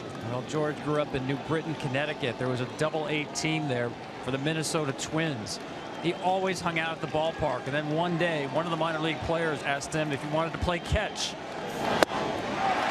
You see the strikeout there, and George was in the stands and had a catch with this minor league player, and he told me that game of catch changed his life. He said he went from a kid who liked baseball to a kid who forged the dream of being a major league player. And that minor league player who he played catch with, that was Torrey Hunter, 19-year major league veteran. And George Springer told me each night during a major league game he will look into the stands and find a young boy and realize that's why he plays baseball, to put faces on the next generation, smiles on those faces. Well, a ball gets out of the bullpen and comes all the way back toward the infield. Thank you for that, Tom. And George Springer was an all-star this year, kind enough to join us for an interview from the outfield while he was playing in that game in Miami. Had a monster season, 34 home runs, had 9 leadoff home runs, all in the first half. Drove in 85. I mean, he's the guy that makes this lineup go, and it was the top run-producing lineup in the major leagues this season. Strike 1 now on Bregman. Yeah, you mentioned that monster first half, but he does so much for this club defensively in center. Energy, gets guys laughing. He had a playlist going in the clubhouse before this game that he said, well, this the music I grew up on. I mean, it was 70s and early to mid 80s hits. There's a foul out of play by Bregman, and the count stays 0-2. It's like wheelhouse stuff for you and me. And then you get to walk out of the clubhouse feeling old when he said, this is the music my parents listened to. Alex Wood now getting loose. 0-2 with 1 out. Bregman strikes out as he's fooled.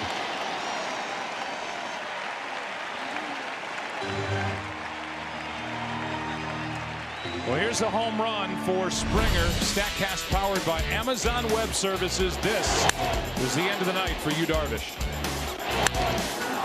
438 feet.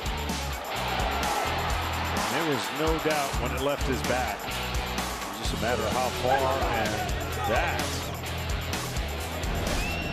loosened him up even more. Strike 1 on Altuve.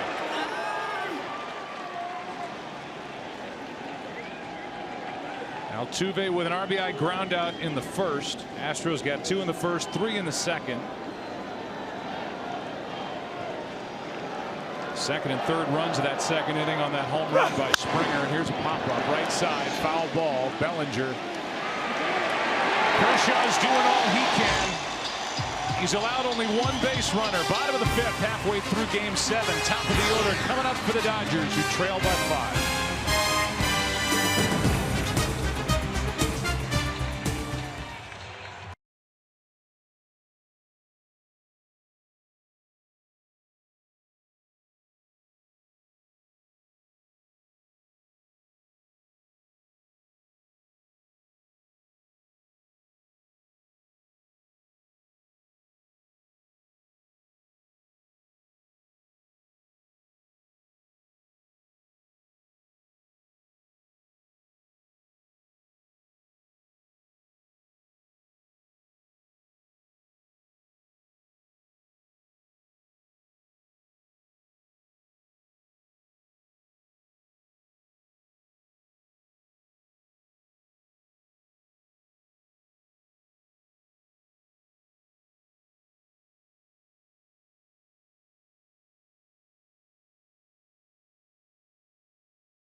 Tonight's telecast is sponsored by YouTube TV. Cable-free live TV is here. And by Budweiser, who reminds you to give a damn, don't drive drunk. Beautiful night, 69 degrees at the start of the evening here for Game 7. And the first Game 7 in Dodger Stadium history has been a dud for the home team so far. All the fun for the Astros and the crowd trying to get behind Chris Taylor in the top of the lineup. As this fly ball goes into left, one pitch as Gonzalez goes to it, one out. Shortstop. That'll bring in Corey Seager. Came on the air talking about how evenly matched this series was. The two best teams were left. The Astros from the American League, the Dodgers from the NL. And that 5 of the first 6 games of this World Series had been decided by 2 runs or less. And the exception was Game 4, and that game was 1-1 going into the 9th. So this one has kind of been the outlier, although with the number of twists and turns that A.J. Hinch and Dave Roberts have seen to this point, just kind of waiting around for something to happen. Yeah, both teams have done what they needed to do, and I call it dent the other team's bulletproof scenario. The Dodgers bullpen was so good coming in. Well, what did the Astros do? They basically got in there, dented them, proved they were human, and really beat them up there for a couple games. And then the Dodgers were able to kind of get to Verlander, something that no one else had been able to do. He hadn't lost on the year. But I think this series, when you look back, whatever happens, first and foremost, AJ trusts the man that's on the mound right now, so much so they let him finish a game uncharacteristically. And you're going to look back on the lack of contact that's going to come back to haunt the Dodgers if they don't find a way to rally and win this game. 1-2 inside, 2-2. And I'm not talking about lack of contact just at the plate with nobody on. I'm talking about with runners on and not being able to advance them and do the things you have to do. Do what Houston did in the first 2 innings. Leading 5-0 here in the 5th. That's out of play. Still 2-2.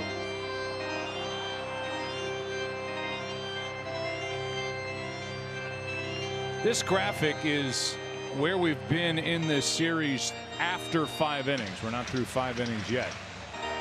But this is how tight this World Series has been and why it's in the talk of the sports world here over the last week plus.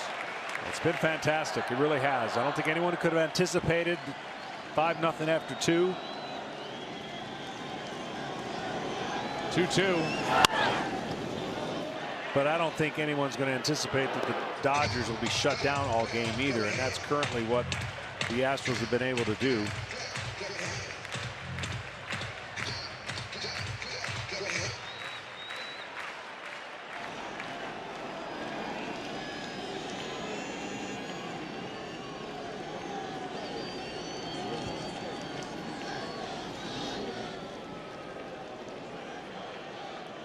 Peacock relieved in the 3rd. Lance McCullers Jr. went 2 1/3.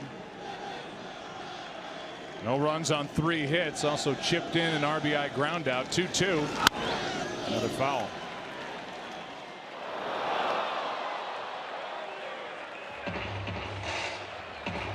Seager with a hit tonight. Struck out back in the 1st after the leadoff double by Chris Taylor. Hit leading off the 3rd, then Turner hit by a pitch, 2 on, nobody out, and the Dodgers failed to score.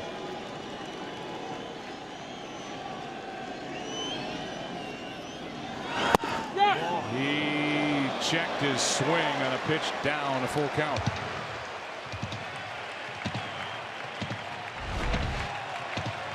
Good changeup. Mack thought he went. McCann emphatically pointing third base umpire.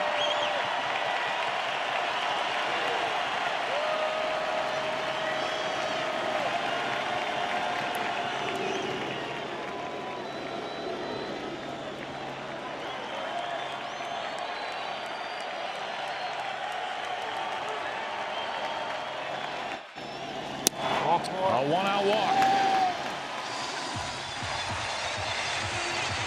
It'll bring in Justin Turner, and we've told the story about A.J. Hinch going to his young third baseman, Alex Bregman, and comparing what Bregman was about to do to the third baseman on the other side. And he said, boy, in this series, this World Series, he's really got his hands full with a guy like Justin Turner. To this point, Alex Bregman, offensively, defensively, has been the better third baseman. Yeah, he has, and he's had a lot of good at-bats. I mean, really, even some of his outs.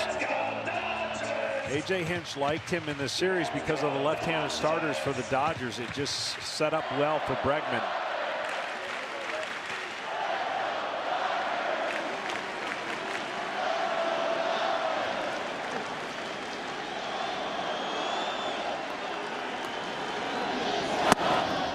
On the outside corner for a strike. So you saw that graphic. Hit by a pitch in the first. Hit by a pitch in the third, and the one in the third inning by McCullers looked like it hurt him under the shoulder blade, left side of his body. They love him here in L.A. First year of a 4-year deal. A guy who was non-tendered by the Mets came to the Dodgers. Tim Wallach, his bench coach here with L.A. when he recommended the Dodgers sign him, and boy, are they glad they did.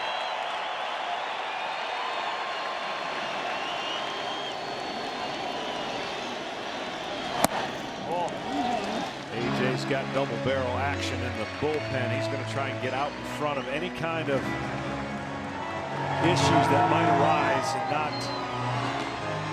take any chances. Kavinsky and Liriano.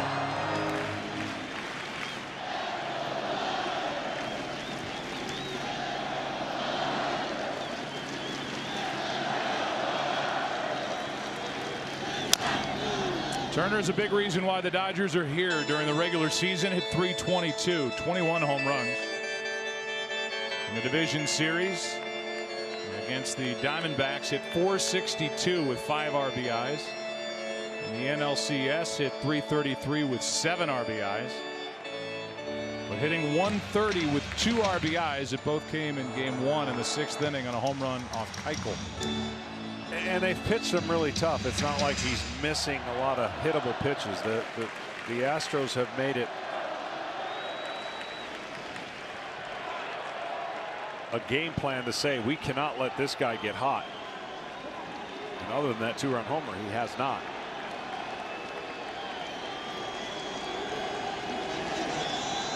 Waits for the 1-2. 2-2.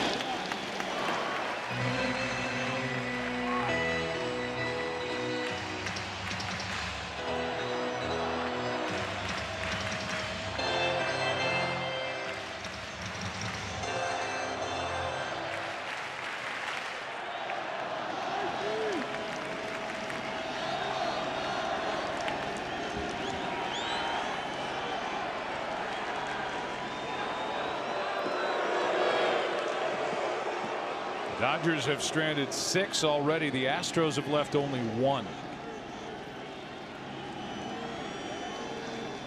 Playing in the 5th, 5-0 Houston here in Game 7. And boy, a lot of indecision here, and another visit from McCann to Peacock. So they talk, and we'll give you a quick word from T-Mobile. For every home run during the World Series, T-Mobile will donate $20,000 to hurricane recovery.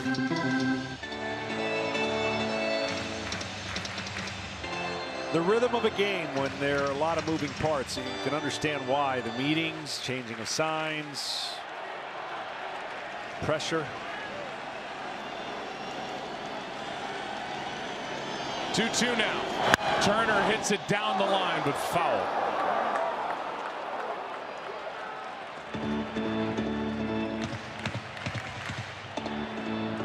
Turner had the walk-off home run against the Cubs in Game 2 of the NLCS.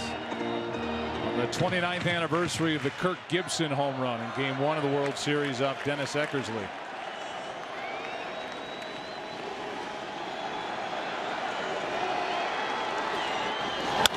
Left side. Bregman knocks it away from Correa. And it's 1st and 2nd with 1 out here in the 5th.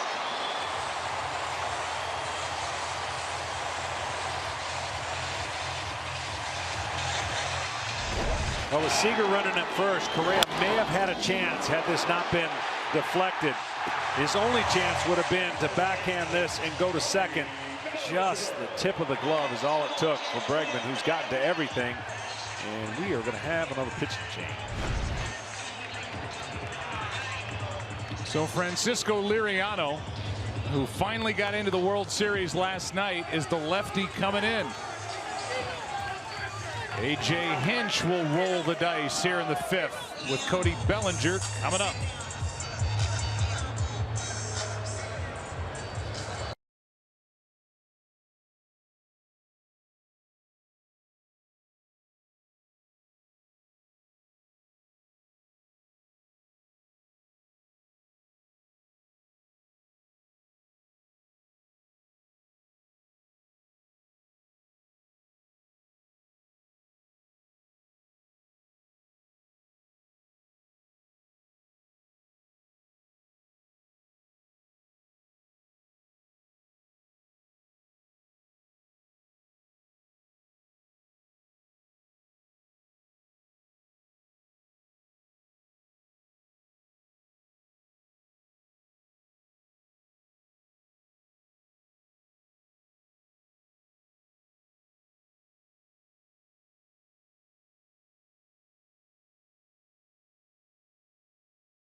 This Sunday on Fox, we've got a great slate of games headlined by Cam Newton and the Panthers taking on Atlanta, and Russell Wilson and the Seahawks battling the Redskins. Check local listings for the game in your area. Well, another opportunity here, John, for the Dodgers, and it's Francisco Liriano, who pitched last night. That's his only work of this World Series, and to me, Cody Bellinger has proven that he can't hit the right-handed stuff coming down and in. I don't know if you're not doing him a favor by bringing in a lefty. Yeah, sliders away. This is the only batter that Liriano will face.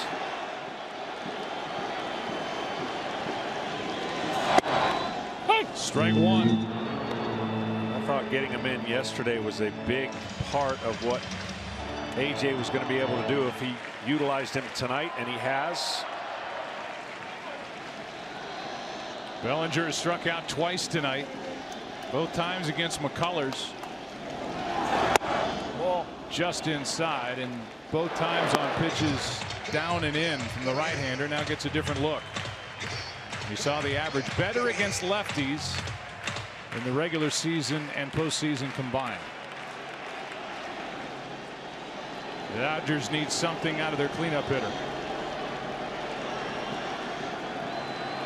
The 1-1. Walks out. Track that one better. The down and in spot probably won't be an issue now with the left-handers you mentioned, as the right-handers exploited that right there. That was the curveball. It was an easy game plan. He wasn't adjusting, so you don't have to adjust. Now he just has a different look and stay on the pitch. He is trying to get outfield grass somewhere. The ball must touch the outfield grass. The 2-1 to the right side. Out Altuve fires to second, and that's it.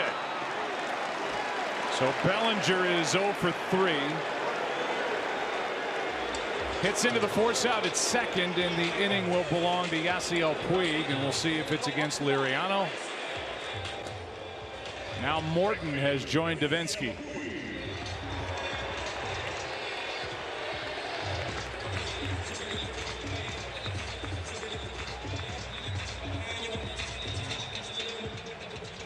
And that's it for Liriano.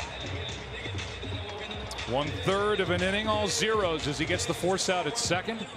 His night is finished, and Chris Davinsky coming in for Houston, first and third, and Puig coming up.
Ken Jeong was leading the cheers here early. Dennis Haysbert is in the crowd here at Dodger Stadium. Andy Samberg from Fox's Brooklyn Nine-Nine. Caitlin Olsen from the Mick. Kate Upton, fiance for Justin Verlander, and Larry King is a regular behind home plate. Mary Hart.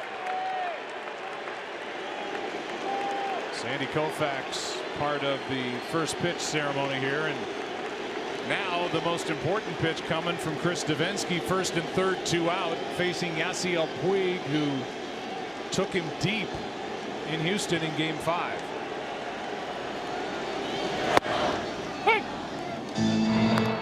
Just surprised how patient,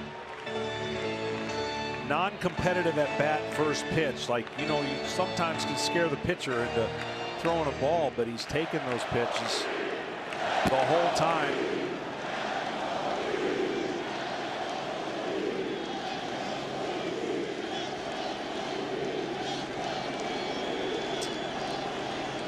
There's the 0-1. Runner stealing second on a foul back, and now Puig is in the hole, 0-2. Here's that Game 5 home run off Davinsky that made it a 1-run game in the 9th inning. The Dodgers would go on to tie it on a 2-out RBI hit by Chris Taylor and lost it in the 10th. And that was a changeup. Now, does the memory of Davinsky throw a fastball here, or does he feel like he can make a better changeup pitch with 2 strikes against Puig?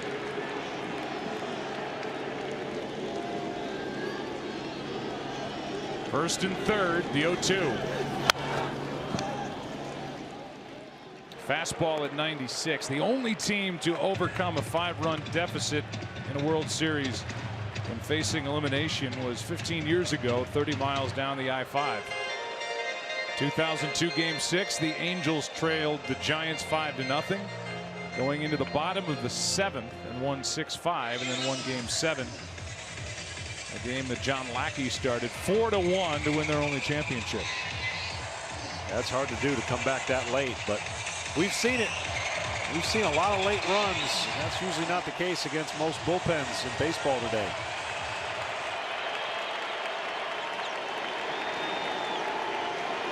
Fourth pitcher of the night for the Astros, Chris Davinsky. The 0-2.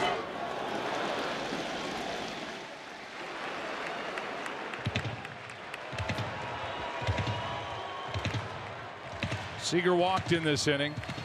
Justin Turner had a base hit go off the glove of Bregman. And the pitching change. Bellinger bounced into a force out. He's at first. Seager at third, 2 out. And a 1-2 pitch coming to Yasiel Puig. Fouled back, and Bellinger was on the move again. Puig upset at himself. That's another chance of that fastball. Bellinger moving on the pitch. Watch Puig's reaction after that pitch right there.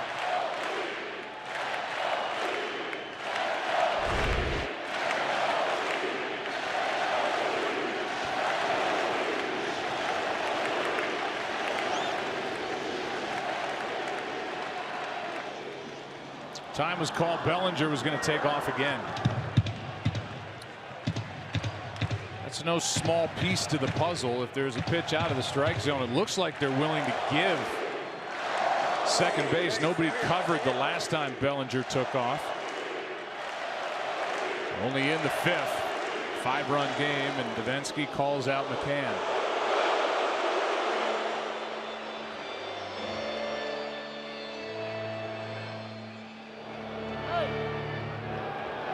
McCann left and comes back. Why don't we give you a quick word from Wendy's? Wendy's now has amazing chicken tenders, and you can get them for a limited time with fries and a drink for just $5. First and third, 2 out, and a 1-2 count on Yasiel Puig.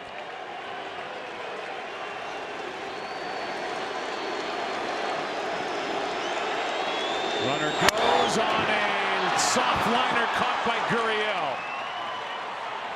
And now the Dodgers have stranded 8 and get into a double play. We're through 5 innings in Game 7. Astros having fun and celebrating. Dodgers frustrated.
Well, the pitching has been better tonight for the Houston Astros. They got the start from Lance McCullers, then Peacock, then Liriano, Davinsky. And the Dodgers have been able to put men on but can't bring anybody home. They're 0 for 9 with runners in scoring position. And Clayton Kershaw has been good. He's gone 3 innings, allowed 1 hit, struck out 4. And he's back for more. Carlos Correa first up. 6th inning, 5-0. Astros leading here in game 7. And he had a long wait, and he had some long waits in Houston and wasn't able to come out and be as sharp that he wanted. Usually a long wait means your team has scored. In this case, they didn't. Strike 2. From all of us here at Dodger Stadium to Don Hartack back at Stats Inc. It's his 18th and probably final season writing game notes for us. Here's a 1-2 pitch. Down 2-2, and believe me, I can't tell you how smart he's made us all seem over those 18 years.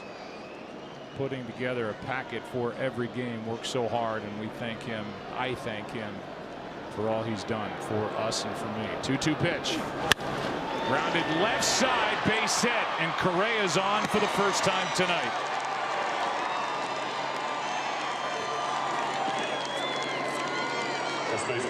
Let's go down to Ken Rosenthal. Joe, the Astros had 6 straight losing seasons, including 3 straight of at least 106 losses from 2011 to 2013. This season, this World Series, and maybe this night will be the reward for all their pain. Consider George Springer, #1 pick in 2011, 11th pick overall. Carlos Correa, #1 overall pick in 2012, and the Astros signed him for far below the assigned slot value. Good play by Kershaw off the mound down to second. Correa. Keep going, Kenny, because it is such a huge part of how the Astros got to this game 7 of this World Series. Right. So when the Astros signed Correa, they gave him far less than the assigned slot value. That enabled them to grab Lance McCullers with their savings at number 41. And then you advance to 2013, Mark Capello. That didn't work out so well, but it led to the trade for Ken Giles. And then 2015, Alex Bregman, first rounder, 2nd pick overall. Joe, the draft isn't the entire story with the Astros, but it's a big part of the story. Yeah, there's no doubt. And the homegrown players are the guys who have starred this postseason for Houston. And can I tell you what they did even better after drafting and not missing is the ability to change their roster for the better. And what I mean by that is there's a lot of ways that they were going about in their quest to get here and were failing. Too many strikeouts. Relievers weren't as important. Now they add a veteran in McCann, a veteran in Beltran. They now have the influence with the young player, with the veteran, and they've taken the strikeouts out of their lineup. Huge adjustment by the front office to get them to this point. McCann with a good rip, but now in the hole 0-2. 24 of the 27 Astros home runs in this postseason have been hit by homegrown players, and that's what you're talking about. The strikeout percentage and where they ranked across Major League Baseball. Look at that jump to first this year. Now that hasn't happened since 1918, based on being that far last and in the bottom 5 to go to first. That's an impressive jump.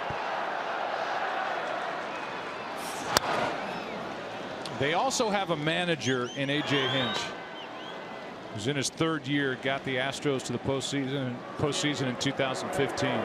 Smart guy. He can talk analytics with you all night, but he also will go with his gut and he'll go with his eyes. He's a good mix, and he's a steady hand guiding this team.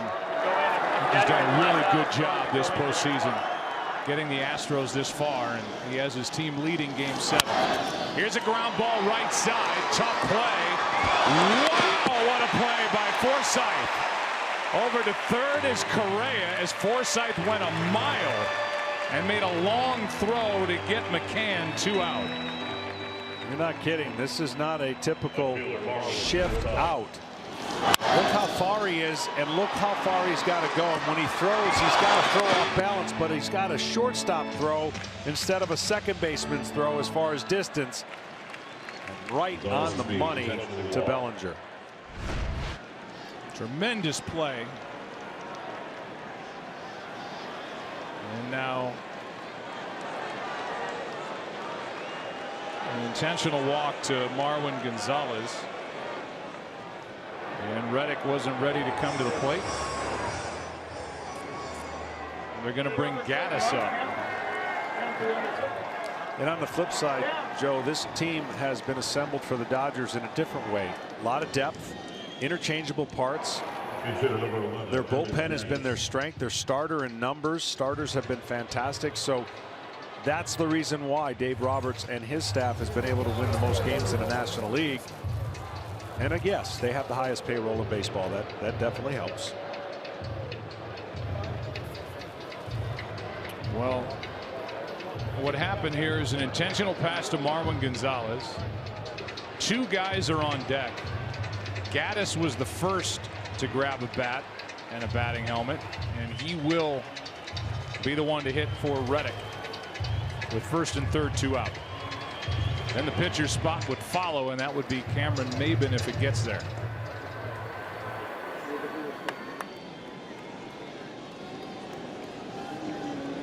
Gaddis gets a chance to face the left-hander Kershaw.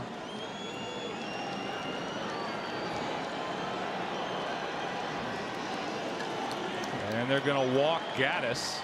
Back-to-back intentional passes and bring up Maben.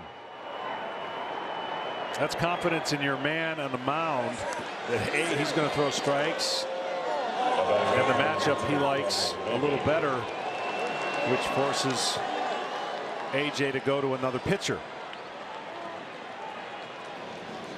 He brings Maben to the plate, and in so doing ends the night for Davinsky, who goes 1/3 of an inning with all zeros, as he got that soft liner off the bat of Puig with runners at the corners to end the 5th. So here's Maben. Bases loaded, 2 out. Kershaw trying to keep it a 5-run game. Strike 1. Maben 1 for 2 in this World Series with a stolen base in that Game 2 win here at Dodger Stadium.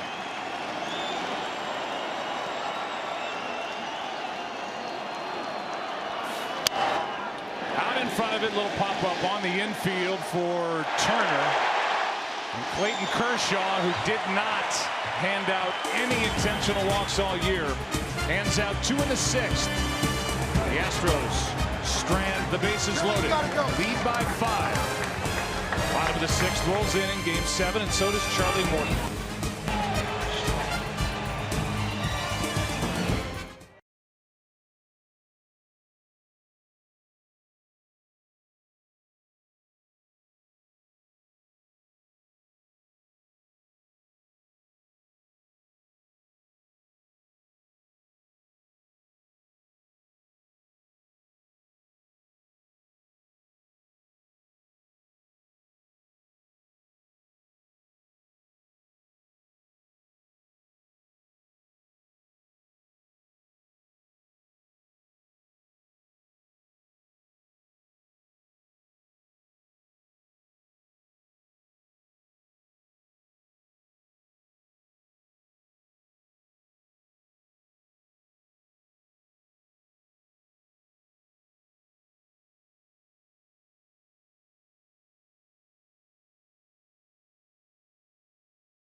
Welcome back to the World Series presented by YouTube TV. Bottom of the 6th inning. Jock Peterson will lead it off. Kershaw's done his best. He's kept it where it was when he entered back in the 3rd. Here's Charlie Morton. And a little flare base hit into center, where Cameron Maybin, who just pinch hit and was intentionally walked, or rather flied out to end the top of this 6th, is there to field it on a couple of hops. And Peterson is on, and yet again, as Springer goes to right, and the pitcher will bat in the number 8 spot. The Dodgers put their leadoff man on. That has not been the problem. Yeah, that hasn't. But the alarm clock goes off for some reason in the 6th inning here at home, because the Dodgers have put a 2 spot in the 6th inning every game here in the World Series at home. They're hoping to at least do that here to crawl back in it. Strike 1 from Morton. Charlie Morton was terrific in his start back in game 4. Went 6 1/3. 1 run on 3 hits, struck out 7, walked nobody. Now on in relief here in game 7. Astros up 5. 97 but low. 1 ball, 1 strike. Gone from sinking it to power. Fastball, 4-seam. Good breaking ball.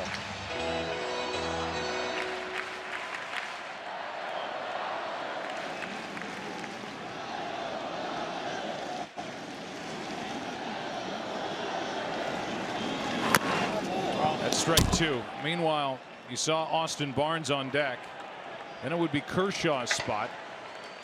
And with that, Kenley Jansen is getting loose here in the 6th inning, with the Astros about to bring all those right-handed bats up in the 7th, the top of the order. Yeah, you almost feel like that's what Dave Roberts has to do. And first and foremost, his offense is going to have to give him a reason to get excited.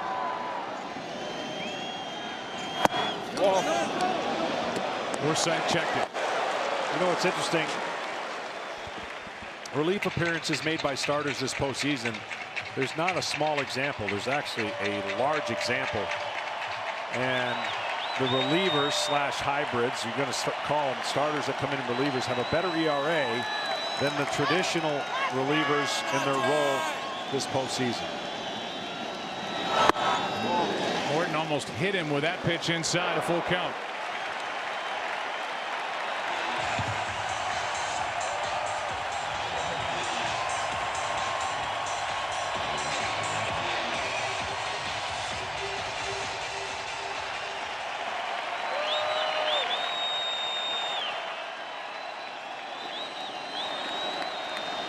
Three-two.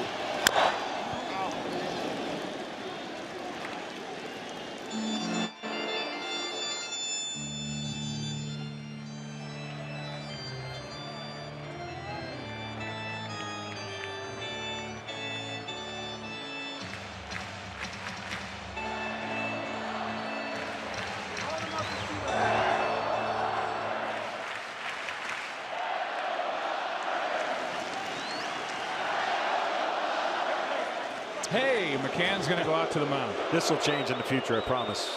It will. But I was going to say, you know, when you prepare to pitch a game 7, I was fortunate enough to do 3 of them. You do realize as a starting pitcher it'll be the longest game you ever pitch, because mentally there's so much to deal with. Well, that's not the case today, but it will be one of the longest games played because of the amount of pieces that have to come in, the meetings and all that's at stake. Game 7s are always a crazy, kind of interesting game set and mindset. 3-2.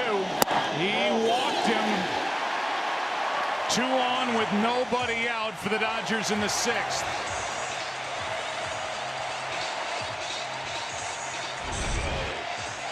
Pretty good pitch, but just maybe on the outside part of the strike zone. A good take, 3-2, and here the Dodgers go again. But the difference this time is they have the different part of their lineup coming up. Bellinger has been up with most of the damage that could have been done with runners on, and has not gotten a hit. Taylor, a much different hitter in this situation. Bellinger, their cleanup hitter, has left 6 on.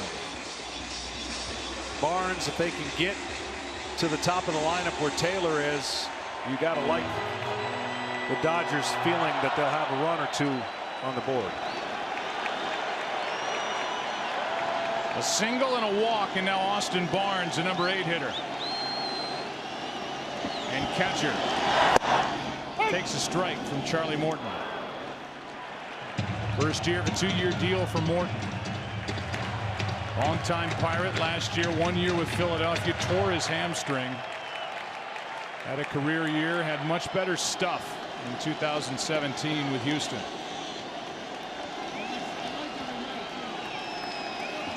Deal 1. That is foul, right side, strike 2.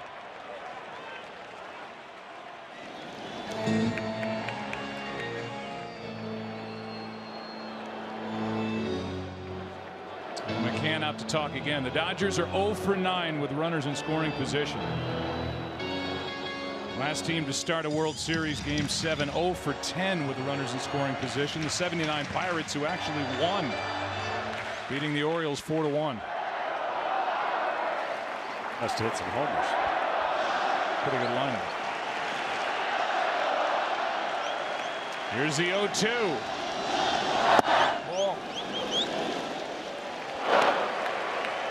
Pretty good pitch, called ball 1. Yeah, Morton is 98 and down in the bottom tier of the strike zone. But you see McCann actually wanted it up, so the way that he caught that with the glove going down presented it lower than it maybe is. Now a 1-2 to Barnes. Off the end of the bat, pop up on the infield. Infield fly rule is in effect, 1 out. So now 0 for 10 with runners in scoring position to the Dodgers, and they ask for something out of the longest tenured Dodger, Andre Ethier, who joined this organization in 05. And missed the majority of the season with a bad back. Professional hitter, been around, and he would love to extend it on, as I mentioned, to turn it to the top of the lineup. If you can get it to the top of the lineup, less than 2 outs, Dodgers and Dave Roberts are going to like their chances getting really close in this game. Well, how good was Clayton Kershaw? Went 4 innings, did not allow a run. Along the way, 2 hits, 2 intentional walks, and 4 strikeouts. Ethier hitting for him. Ball 1.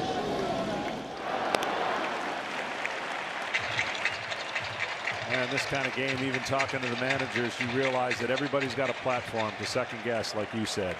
Everybody will be taking their own so-called knowledge and spinning it in a different way. If they would have done this, or if this team would have done that.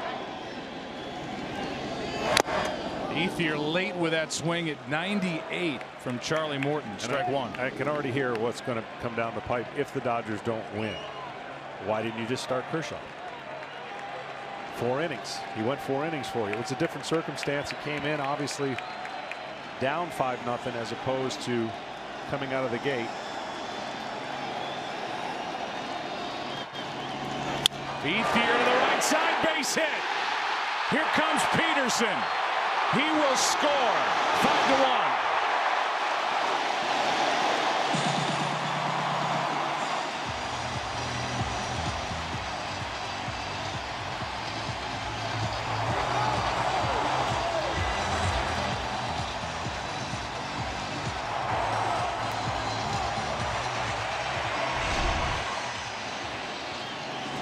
Well, it's the 6th. They got 1. And they've usually will bank 2. And a ground ball that finds the hole. The crowd, something to cheer about. Charlie Morton threw 76 pitches in his Game 4 start. This is only the 2nd time in his career he's pitching on 3 days rest. The other time in 2008 in his rookie year with Atlanta. So it's been a while, and he's out there in Game 7. 4-run game now, and a good pitch in for a strike to Chris Taylor. All Dave Roberts could ask: get to the top of the lineup. Runner still on base. Less than 2 outs. Now down 4.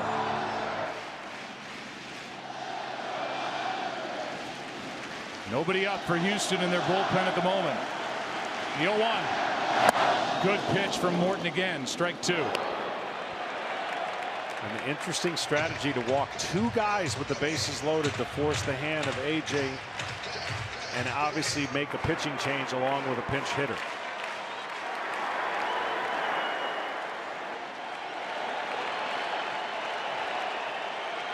Morton in a jam. The 0-2. This Taylor's been a tough out. He was last night for Verlander and delivered that key hit in the 6th. The RBI double down the right field line. He sent Utley to third, and Utley scored on a sac fly by Seager. But you see Verlander now is out in the bullpen for Houston. And those were the big runs for the Dodgers last night.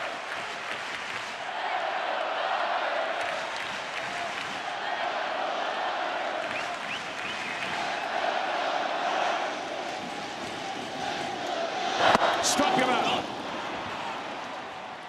2 out in the inning, and the batter will be Seager. I'm going to tell you something right now. This is not an easy pitch to throw when you haven't got the feel for your changeup. He just threw 2 great changeups to Taylor after he chased a fastball up.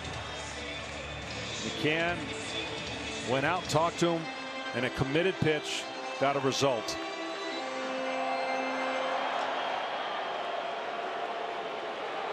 Correa liked it. McCann out to talk yet again with 2 on, 2 out. And Corey Seager, the reigning National League Rookie of the Year.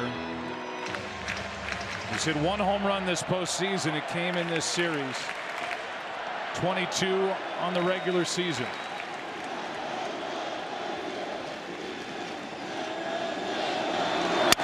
Shattered back. The ball to the shortstop, Correa, and got it out of his glove into first for the out. And Morton had to deal with that. Headed his way, and Charlie Morton gives up just the 1 run. Dangerous broken bat. Correa makes the play after a double clutch. It's a 4-run game. After 6 in Game 7, Astros lead it 5-1. Back after this from your local Fox station.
Kenley Jansen, there are his numbers in this World Series. He's in there to face the top of the lineup for the Astros. That means Springer. Last night, Jansen went 2 innings for the save, his 5th of this postseason. 2nd of the World Series, threw 19 pitches through his 2 innings, struck out 3. Did not face George Springer last night, or any of the guys that he will face to start this 7th. 4-run game now. 1 ball, 1 strike. And a little bit similar to last year, although Clayton Kershaw started the game, the elimination game, the Dodgers. Jansen came in 9 up, 9 out, but the Cubs were victorious. Cubs beat the Dodgers in last year's NLCS and won the World Series. The Dodgers rolled through 2 teams, including the Cubs.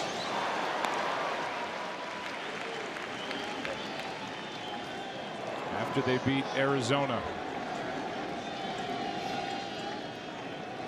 But they have run into a team that won 101 games during the season. The Astros.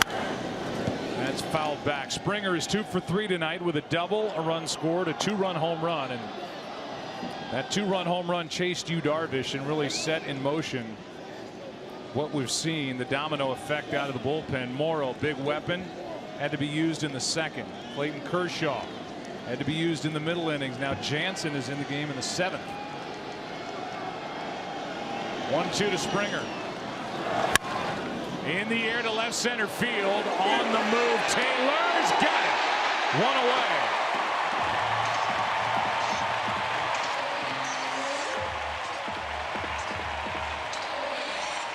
Covered a lot of ground in left center. Like he's been doing it his whole career, but he hasn't. He gets one in the gap, and you got to check who's going over, and Taylor covers the ground. Peterson peels out of the way. Great catch. Now Bregman.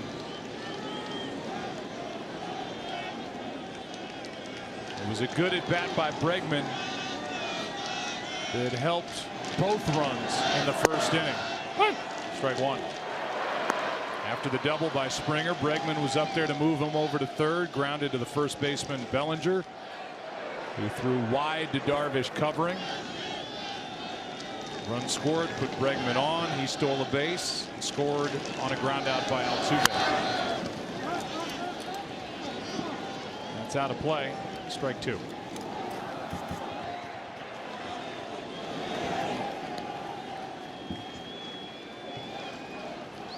Bregman's best part of the season, actually, when he got going the most, is when Correa went down with an injury. Rumors, would he be a piece in a trade to go get a pitcher? Well, he stepped in. They didn't miss much of a beat, and he's been outstanding at 3rd ever since. Brilliant 0-2 pitch. It's been a tough out too.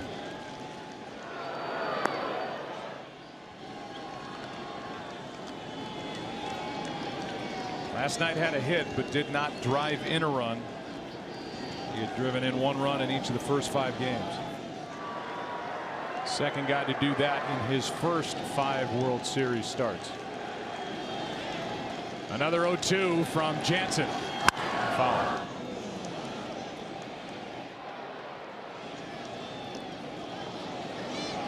I know we say this a lot. There's no guarantees in sports that you're just going to get back to the spot that you hope to year in and year out, but both these teams are in a good position to return back to the playoffs and make another run with the core players that they have and the pitching staffs that are in place. Dodgers have won 5 straight divisional titles. Ball. And the Astros, you get the feel, are just scratching the surface of what they can do. They're good, they're young, they're well managed on the field and in the front office.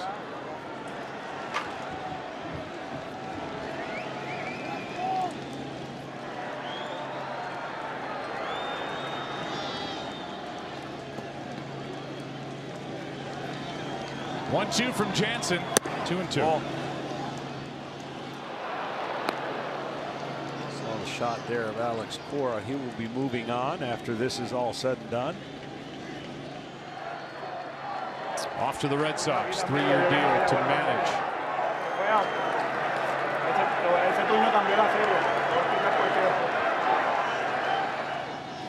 2-2. Struck him out. 2 out in the 7th.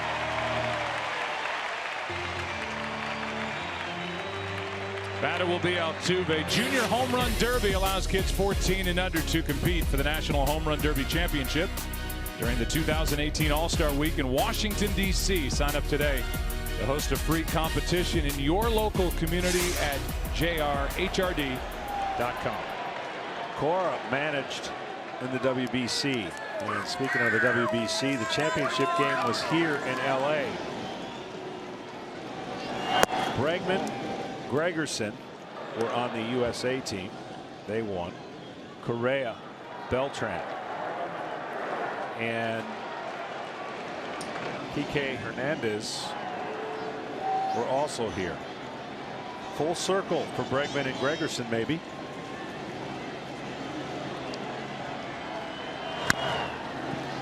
Altuve, 1 ball, 1 strike. His team, Puerto Rico. For a guy like Carlos Beltran, who we've shown you, he got into the game last night, struck out to end Game 6. I wonder what the future holds for him. He was on a 1-year deal with Houston. What a career he's had.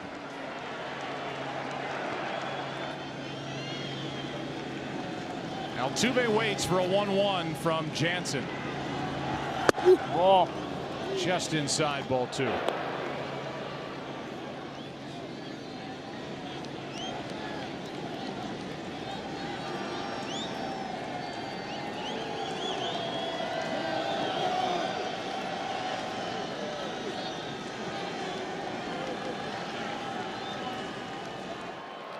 The numbers for the Houston Astros during this postseason and the wins and the losses have a lot to do with what the 3-4 combination does in the lineup for the Astros. Altuve and Correa. And their 10 wins combined to hit .412 with 11 home runs, 25 RBIs.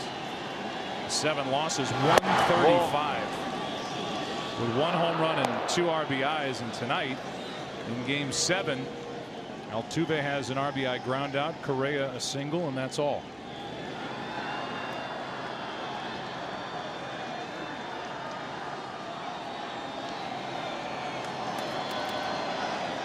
Altuve takes ball 4, a 2-out walk.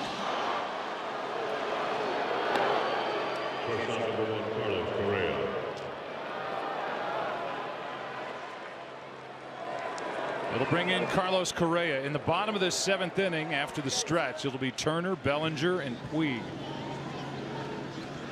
And it looks like Charlie Morton will head back out there.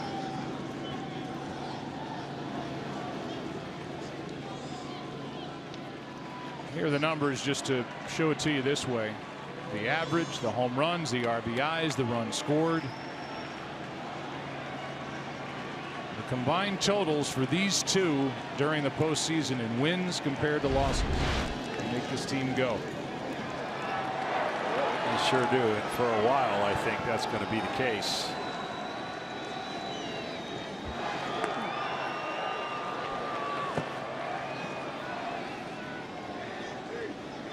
The Astros have not done much running at all in this World Series. 1 steal, 1 for 1. That belongs to Maben way back in Game 2. There goes Altuve. Throw down by Barnes, not close. Stolen base.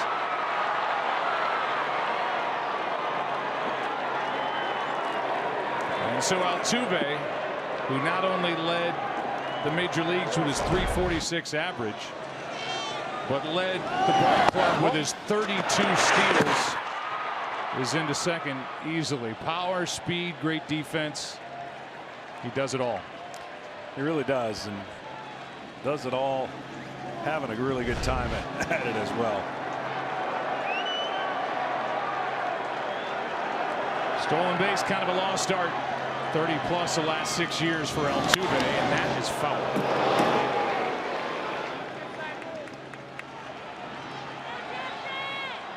Correa now trying to drive his buddy Altuve in to get the 5-run lead back. Now Tony Watson, the left-hander, gets loose.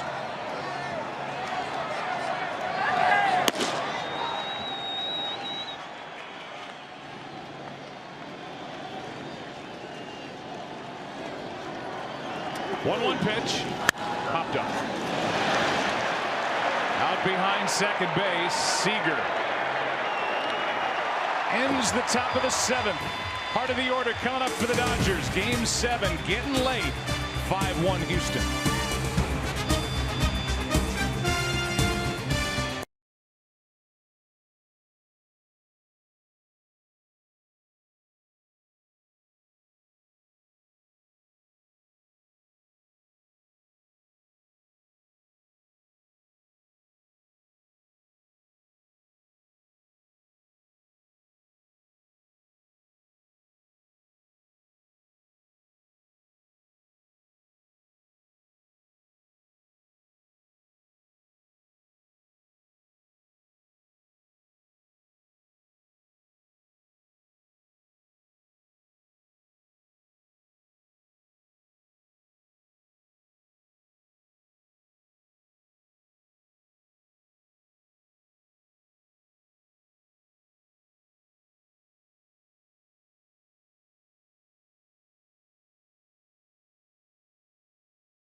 World Series Game 7 slides into the bottom of the 7th inning. And a summary again, George Springer with a 2-run home run, one huge swing of the bat, made it 5-0 in the second.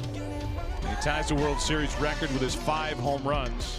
The Astros have used 5 pitchers. Kershaw was great. The Dodgers have left 10 on base and are 1 for 13 with runners in scoring position. That's the story of this game.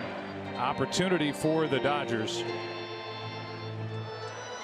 but they cannot cash in to this point for the most part.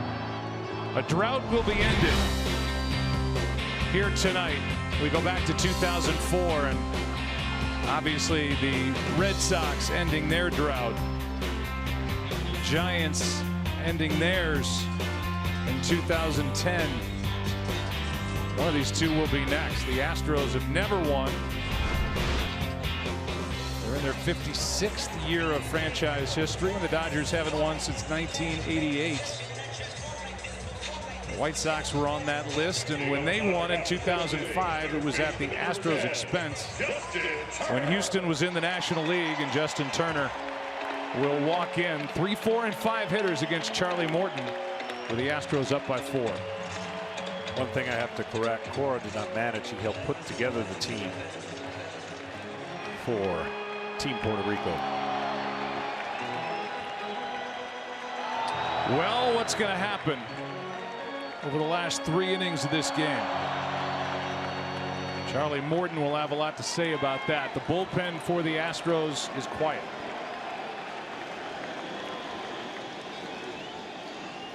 Turner. Good pitch in on the hands from Morton. Strike one.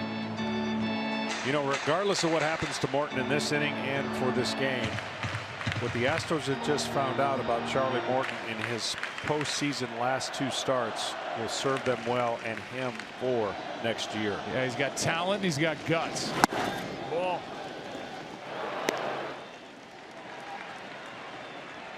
As A.J. Hinch told us before the game, you just don't know until you see these guys in this type of a series, in this type of an environment.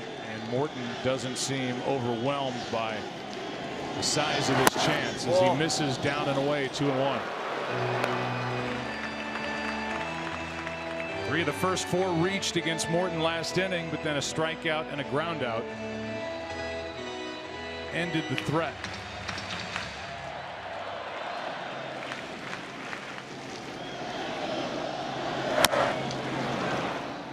So 3 starters for the Astros in this game. Dallas Keuchel warming up in the bullpen as we speak. A couple of relievers came out, got out of the jam. Keuchel will go through his normal routine, I would imagine, as if he was going to start the 8th inning. He just got up. And he was matched up against Clayton Kershaw in game 5. Kershaw was good tonight. 4 shutout innings with only 2 hits. Verlander is down there if they need him. Here's a 2-2. Little pop up. Gurriel to his right. 1 out. Brian McCann has had the pleasure of catching a lot of great pitchers. And he told me the stuff that Morton had in Houston was the best stuff he's ever caught. Wow. On that particular game, he said, you just can't believe how good it was and how locked in he was.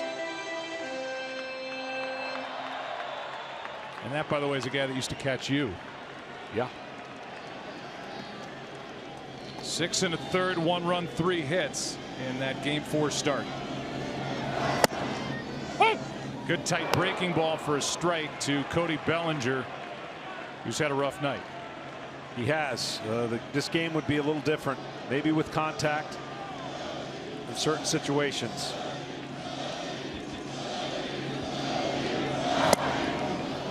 A lot of that.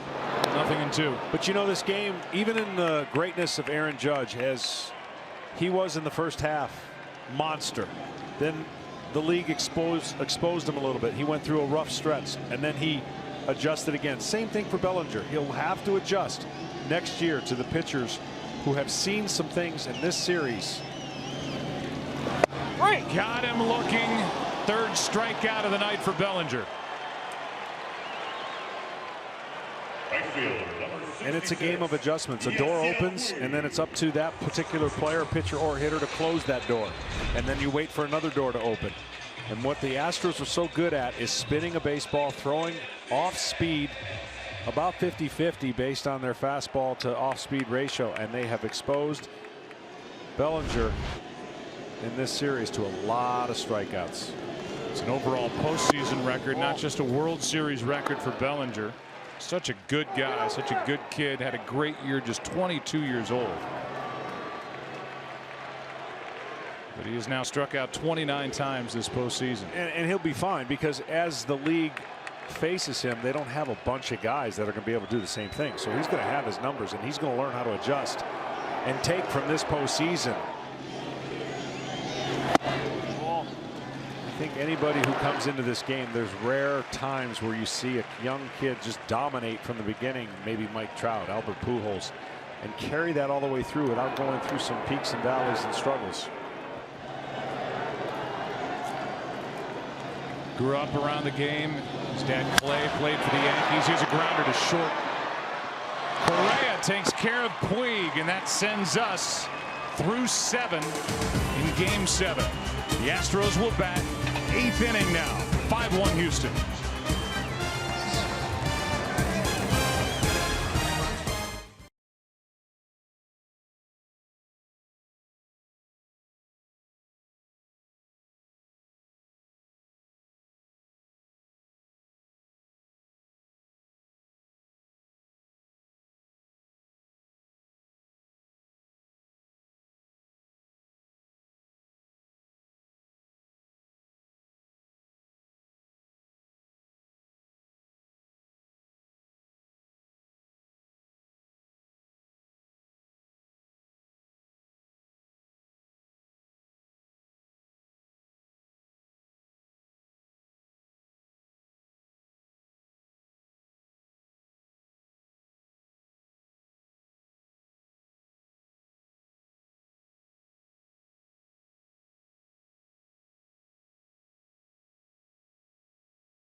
Fans, we now have a record-breaking 104 home runs this postseason and over 600,000 tweets from you, which means T-Mobile will be donating over $2.4 million to Team Rubicon. Keep doing your part, though. Tweet or retweet hashtag HR4HR. T-Mobile will donate another $2 every time. Alex Wood takes over. Jansen a scoreless 7th. 1 strikeout, 1 walk. First up is Gurriel. And the count goes to 2-0. All the scoring against the starter, Yu Darvish. In an inning and 2/3, 5 runs, 4 of them earned, 3 hits, 1 walk, no strikeouts, and a home run. That's on a line to center, and Taylor moves over to grab it. 1 away. The batter will be Brian McCann against Alex Wood, and we'll give you a quick word from Duracell. For the final time this series, Duracell. How'd they know? It's the final time. Unbelievable. A quick word from Duracell, and now the at-bat for Brian McCann, who's done such a good job catching this staff. A lot of moving parts. There's a strike from Alex Wood, who in game 4 went 5 2/3, allowed 1 run on 1 hit. The home run by George Springer, and that was it. And then he was out of the ballgame. Well, it's been an interesting year for Alex Wood. Of course, he started off on fire, all-star, undefeated, ultimately running his record to 11-0, and then some time on the DL. And then we mentioned that time in between. Rhythm, 1 start in 32 days, going back to that start you mentioned.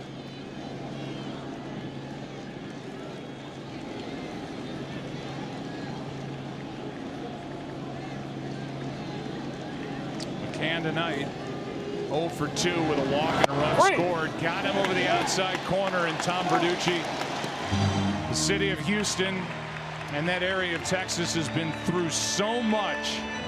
They've latched onto these Astros here down the stretch in 2017, and boy, the Astros have brought them a lot of joy. Absolutely, and those hurricane relief efforts, recovery efforts on the minds of all these Astros players.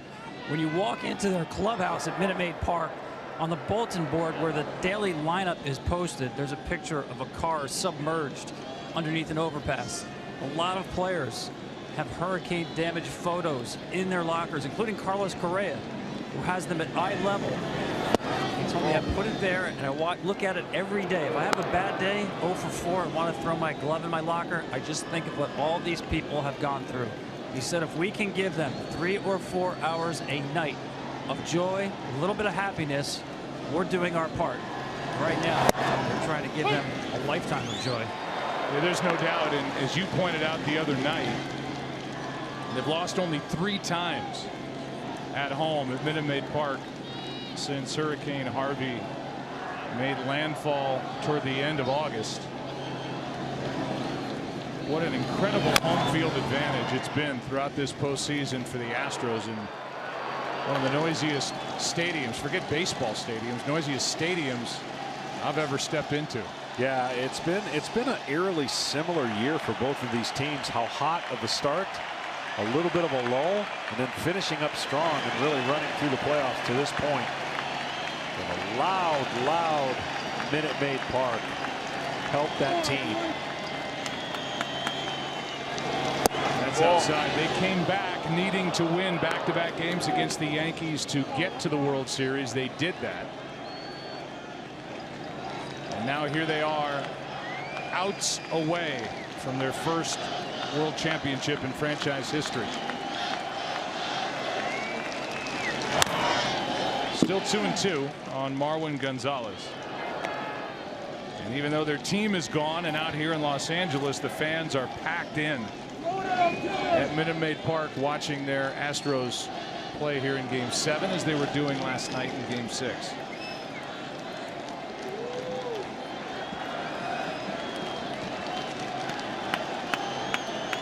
Marwin Gonzalez has had a nice night. A double, a single, been intentionally walked. The count stays 2-2. You know, even though he hasn't had a super successful average for the World Series, his one at bat against Kenley Jansen changed this series.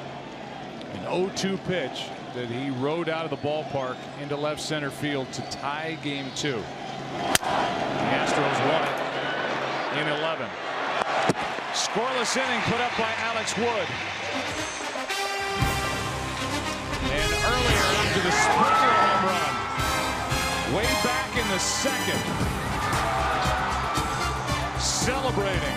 Joy in Houston. Bottom of the 8th. Dodgers will bat down by 4.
Charlie Morton has been very good again tonight for A.J. Hinch. Dallas Keuchel getting loose in case something starts for the Dodgers here in the 8th. They trail by 4. Jock Peterson 1 for 3 tonight. Strike 1 from Morton. Fastball command's been really good. Late movement, 96, 97. Some great changeups to right-handed hitters, and of course, pretty good curveballs. He's retired 5 straight.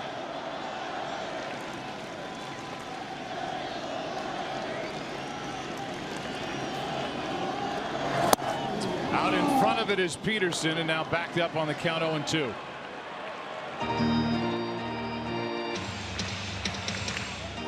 The formula has changed nightly for A.J. Hinch. He didn't know how it would play out, obviously, in this game 7, but that whole all hands on deck, and those hands have done a nice job. McCullers, Peacock, Liriano, Davinsky, and now Morton. 0-2. Struck him out. A foul tip, and it was hung on to by McCann. Strikeout number 3. And 1 out here in the 8th. Another breaking ball. Gets on top of it, late break in, the swing up. Foul tip McCann. Base is empty for Logan Forsythe.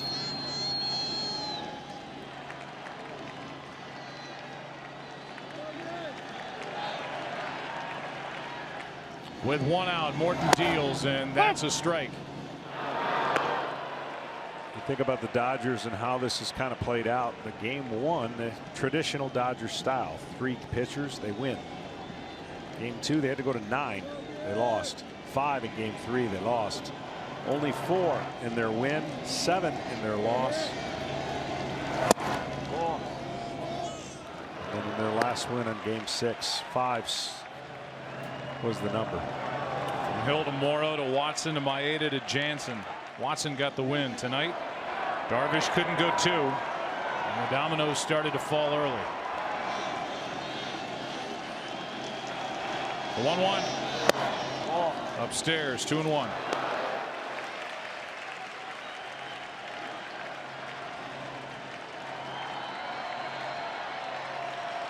On deck, Barnes.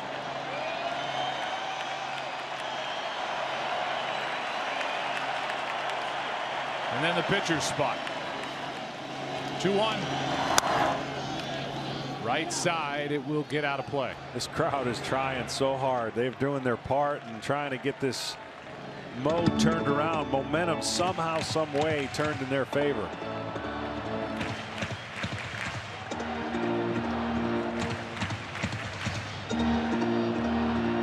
This has consistently been the loudest this stadium's been in a long time. They love this team. A fun team to watch. #1 in baseball this season with 104 wins. And the best home record in the game. 2-2. And like Dave Roberts said, it was always somebody different, it seemed like. Guys knew their roles, filled in nicely, and somebody always came up big. And they're looking for that tonight with 5 outs left.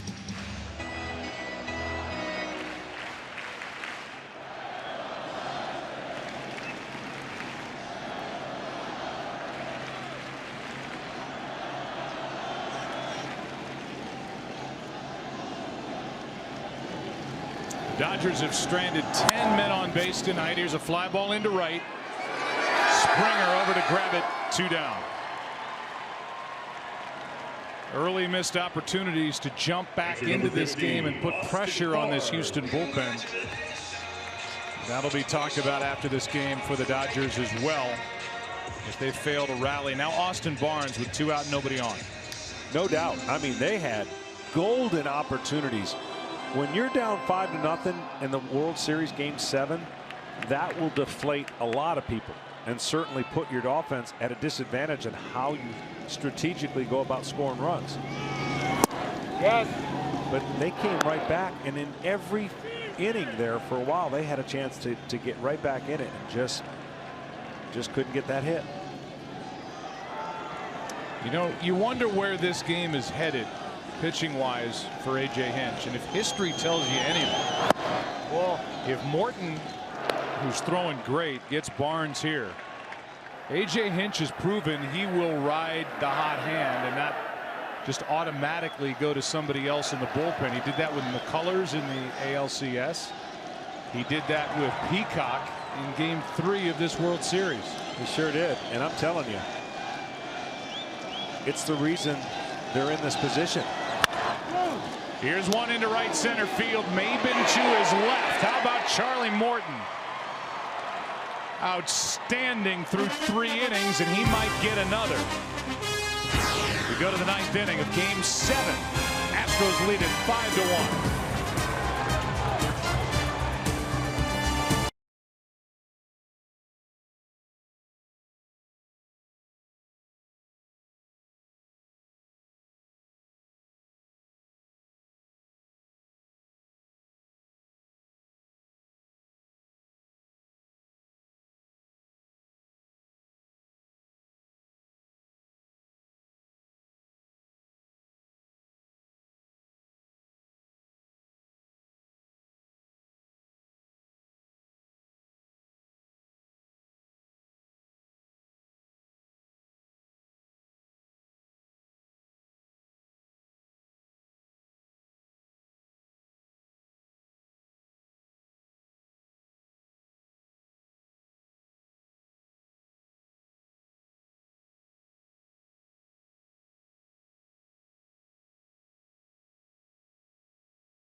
Well, the pitching for the Dodgers after Yu Darvish has been really good. Morrow, Kershaw, Jansen, Alex Wood. And this answers the question: is Charlie Morton will stay in the ball game and hit? And that should tell you, as I look up at the monitor that's pointed down my way with a camera in the bullpen for Houston, Verlander is lightly tossing in the bullpen for Houston, but it's Morton right now. He's up there to watch. Strikes out to start this 9th inning. Yeah, don't waste any energy. Stay focused on pitching, just in case.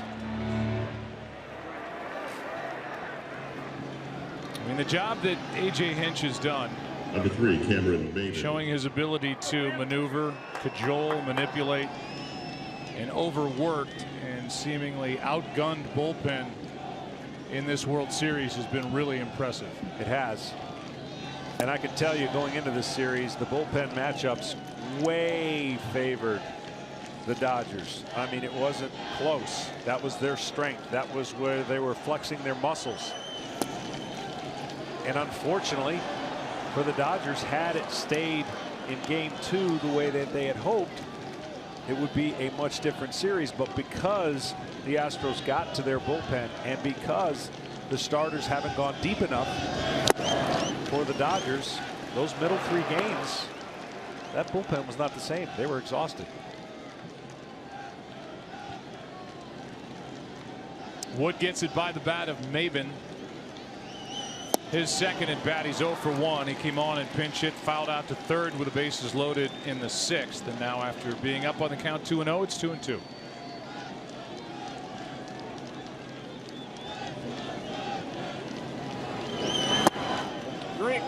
Got him over the outside corner. Delayed call. And that caught everybody at the plate by surprise. Barnes and Maben. Right field number 4, Joe Springer. And with 2 out, nobody on, we'll give you a quick word from T-Mobile. Tweet #HR for HR and T-Mobile will donate $2 to hurricane recovery.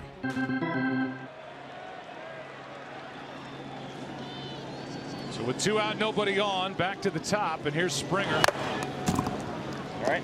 If the Houston Astros win this World Series and they're 3 defensive outs away from that, you are looking at the likely MVP of the 2017 World Series. Absolutely agree. And you might not have been able to say that 4 or 5 days ago. Strike 2. And Wood could strike out the side here in the 9th. The Dodgers, if it stays like this in the bottom of the inning, will need 3 base runners to have a chance. That's into center.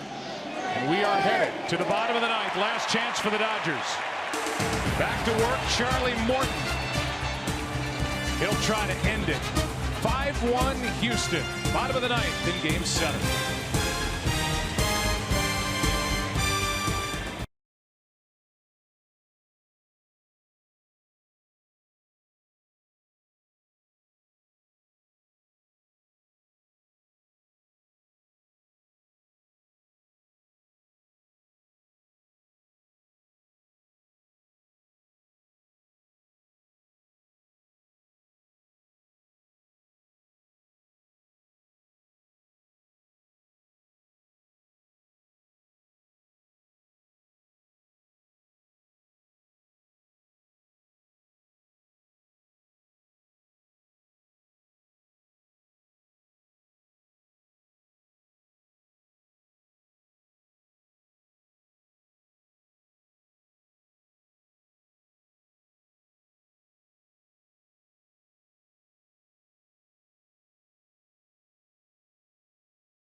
The story of the Houston Astros in 2017. The first half dominated. Best start in team history, 6 All-Stars. Carlos Correa was lost with torn ligament in his left thumb, and he was out for a big chunk of time. As John told you, Alex Bregman stepped in really well in his absence. They get Verlander. They defeat Boston 3-1. They defeat the Yankees in Game 7. And they're 3 outs away from their first World Championship as they play in their 56th year of franchise history. It's been a build toward 2017, and here they are on the brink of winning it all. Pretty incredible. The 4-run lead will help for sure here in the 9th as Utley leads off. Pinch hitter for Wood. Strike 1 from Morton. Utley was hit by a pitch last night in a key spot by Verlander. That trade for Verlander. The trade for McCann. Signing Beltran. Going out of what they had been doing. Building from within. Adding pieces. None bigger than Verlander. Told this team that the front office believed this was the year, and here they are leading by 4 with 3 outs to get. Hard to believe that 2 seconds or seconds before midnight that deal gets done. At the very end of August.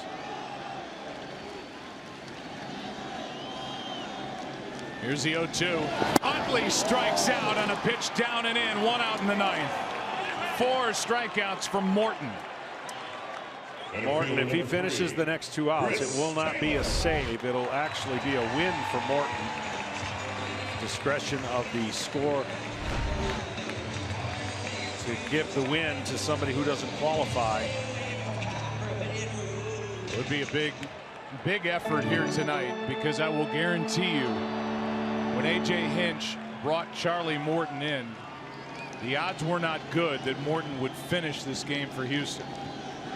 And here he is, 2 outs away. Doing what McCullers did in the ALCS, doing what Brad Peacock did in Game 3 of this World Series. Look at these numbers. Been fantastic without a lot of experience in this position either. Chris Taylor at the plate. Fouled off to the right. 1 ball, 1 strike. And I'm not going to say this is going to come full circle for Charlie Morton, but he has been through the biggest grind to get to the point of feeling like a big leaguer. The injuries, almost 9 years to get to a big league career where he feels like, I can do something. And then this year, what he had for the Astros, amazing. That's outside. 14-7 during the regular season for a guy who got that 2-year deal, and a pitcher who 9 times has been on the disabled list, and he's fought through all that. The Astros identified him as somebody who could help, and boy, were they right. 1 out, nobody on. 2-1 pitch. 2-2. 96 from Morton.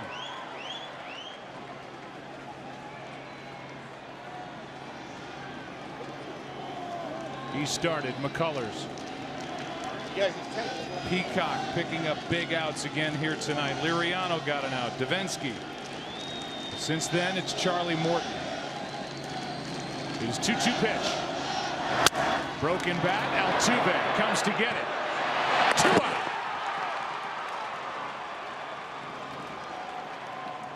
And the Astros are 1 out away here in Game 7.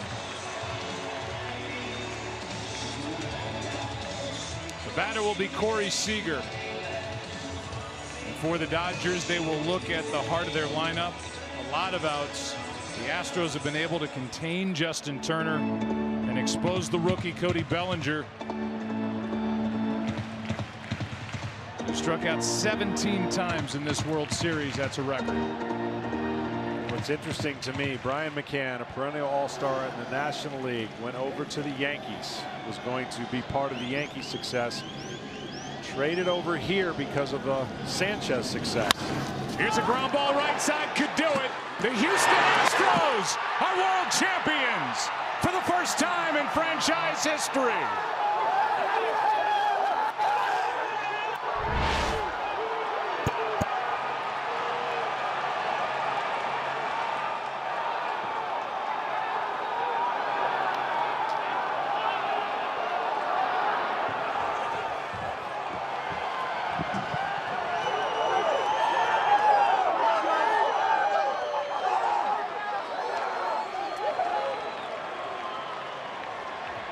A 3-hour, 37-minute gem for Houston. You saw Jim Crane, their owner, who took control in 2011, the move to the American League in 2013, and building to this moment, world champions 2017. And this well-run organization gets to celebrate here at Dodger Stadium. Unbelievable. Another drought ends. Two great teams fighting Game 7, and the Astros been through so much. Did not have the success the Dodgers have had as far as winning leading into this. Charlie Morton, who had only one relief appearance in his big league career, September 21st of 2008 with Atlanta, goes the final 4 innings. He allows a run on 2 hits, struck out 4, walked 1, and did not allow a base runner over the last 3 innings here in Game 7. He gets the win. His second of the postseason, and Darvish, for the second time in this World Series, couldn't get through 2 innings. I tell you what, I have been doing this a long time, but this was one of the greatest postseasons when you think about all it took to get this done for the Astros. Historic Game 2, Game 5. Maybe not the prettiest played Game 7, but the Astros don't care. All the drafting, all the scouting, the pieces that were added via trade or free agency for this stretch drive, and the Sports Illustrated cover in 2014, and the article by Ben Reeder, they nailed it. And Justin Verlander, the biggest piece that was added in season for Houston. And the most likely MVP, George Springer, with a double and a home run in his first 2 at-bats tonight. Homers in 4 straight games, 5 for the World Series. Keuchel and Verlander sprinting out of that bullpen to celebrate on the center of the diamond. Truly a great World Series. The vet, Brian McCann, in his 13th year in the big leagues, finally got to play in a World Series, and he and these Astros are world champs. Let's go down to Ken Rosenthal. Thanks, Joe. Charlie, this was only your second.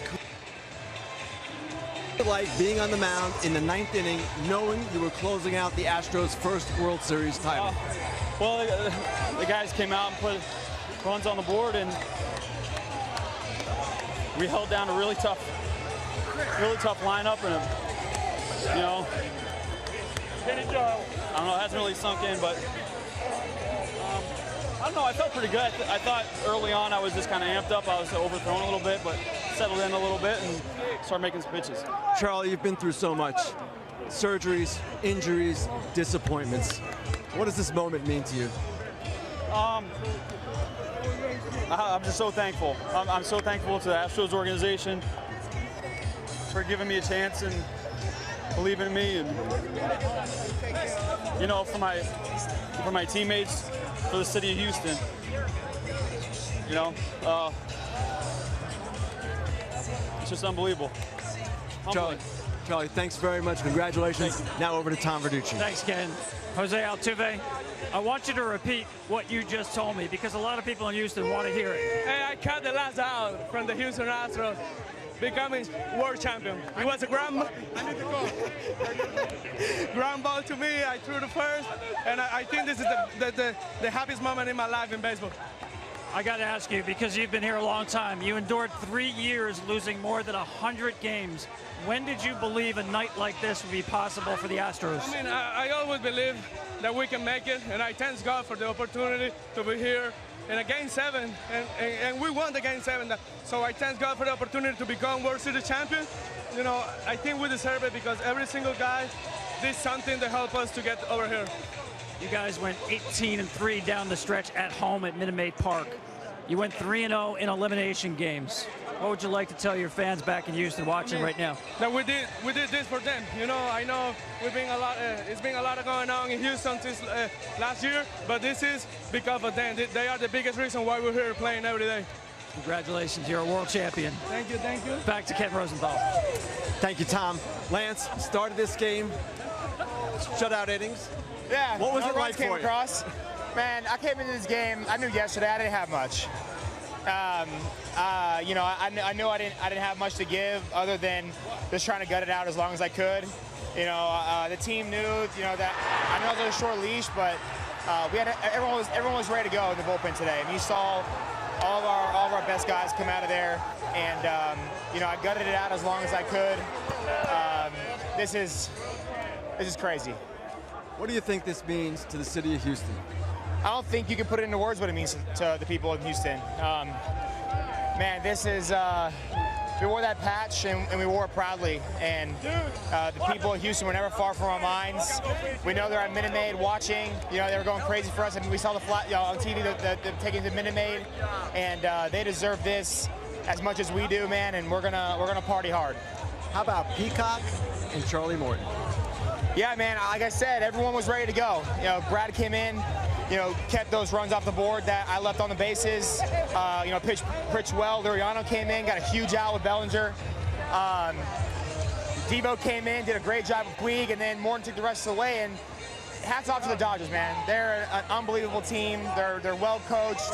They got a bunch of guys in that team who know how to win, who just love these type of moments. But we came out on top. Lance, congratulations. Yeah, now back to Tom Verducci. Thanks, Ken. Dallas Keuchel, we saw you up in the bullpen late in the game. Charlie Morton made sure you stayed there. Tell me what you were thinking as the out started to click away. Well, I knew we were in good hands when Charlie took over, and when Peacock took over for Lance, I knew it was also in good hands. So when he kept getting outs, I knew the chances of me coming in the game were very slim, but I had to keep my mind on the game. I was a little nervous. I had very minimal bullpen appearances, especially in the Game 7 World Series. But, man, what can you say about this team from the first game on? And I'm speechless right now. So I got to give credit personally to Brent Strom. He resurrected my career, and I wouldn't be here without him. I told him that in the first place. From the first pitch of the 2014 season until this last pitch here, I said, man, I owe you everything. And I want to personally thank him on air, and he means the world to me. Well, let me ask you about the pitching. You faced 3 elimination games in the postseason, won them all, allowed only 2 runs. What does it say about this team? Gutsy pitching and gutsy team. We knew we had our backs against the wall the whole time. This is an outstanding Dodger team, and it was the 2 best teams going at it. So it was a heavyweight bout, and it didn't disappoint. Dallas, congratulations. Thank you. Back to you, Joe. All right, thank you. Thanks, guys, from down on the field. We are just beginning here. From the owner, Jim Crane, as I said, took over in 2011, to Jeff Luhnow, the GM, who took over December of 2011. From managers Brad Mills to Bo Porter to A.J. Hinch. A big build to 2017 and a 5-1 win in Game 7. Coming up after the break, we'll have the awarding of the Commissioner's Trophy along with the announcement of the Willie Mays World Series Most Valuable Player Award presented by Chevrolet.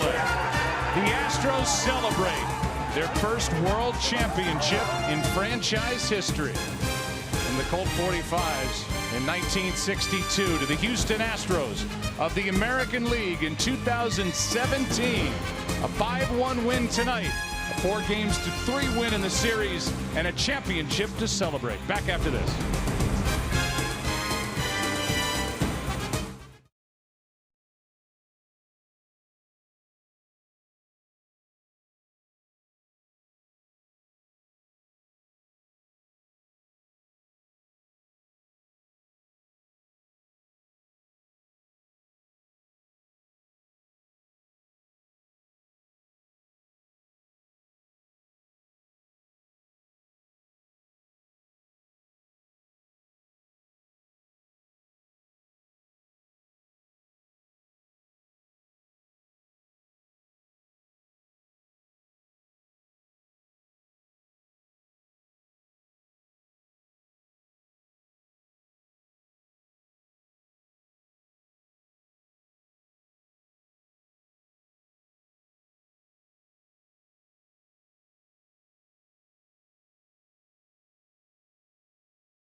Well, with a record-breaking 104 home runs hit this postseason and over 650,000 tweets, together we have raised over $2.5 million for Team Rubicon and hurricane recovery efforts. On behalf of T-Mobile, we all thank you again. And now a shot from Minute Maid Park, where they celebrate the Astros World Championship that they clinch here in Los Angeles. There are 17,000 plus people in attendance in that stadium. What a year for the Houston Astros and for the Los Angeles Dodgers. Astros win it. Let's go down to the field and Kevin Burkhardt. Joe Buck, thank you very much here at Dodger Stadium, where the Houston Astros, you can say this for the first time ever, the Houston Astros are your World Series champions. We've got Commissioner Rob Manfred here and members of the Astros with me. Jim Crane, the owner of the Astros, Reed Ryan, president of business operations, Jeff Luhnow, the general manager, AJ Hinch, the manager. And without further ado, let's present the Commissioner's Trophy. Rob Manfred, you're up. On behalf of all of us at Major League Baseball, I want to congratulate the Houston Astros on their first ever World Series championship.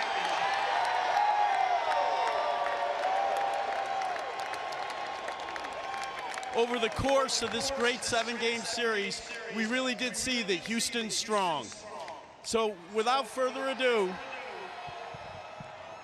I'd like to present Jim Crane with the first ever Commissioner's Trophy for the Astros.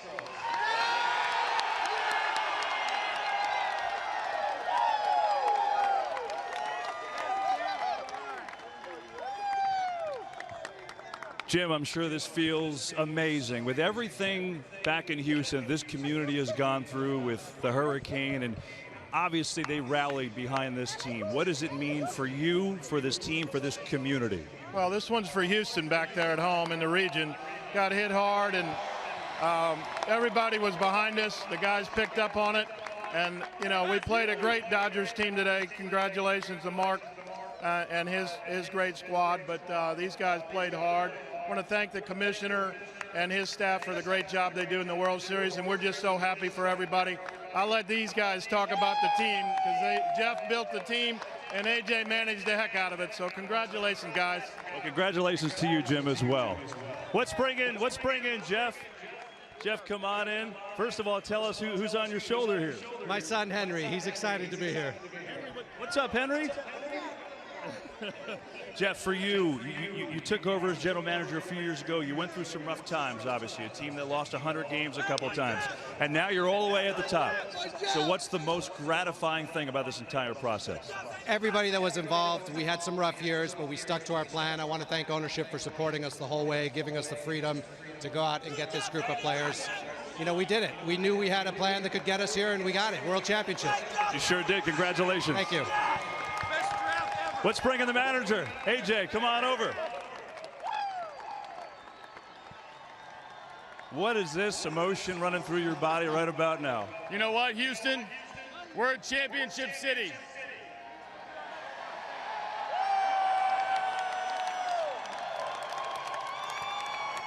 This team loves playing in Houston, and we're going to love bringing this World Series trophy back to Houston.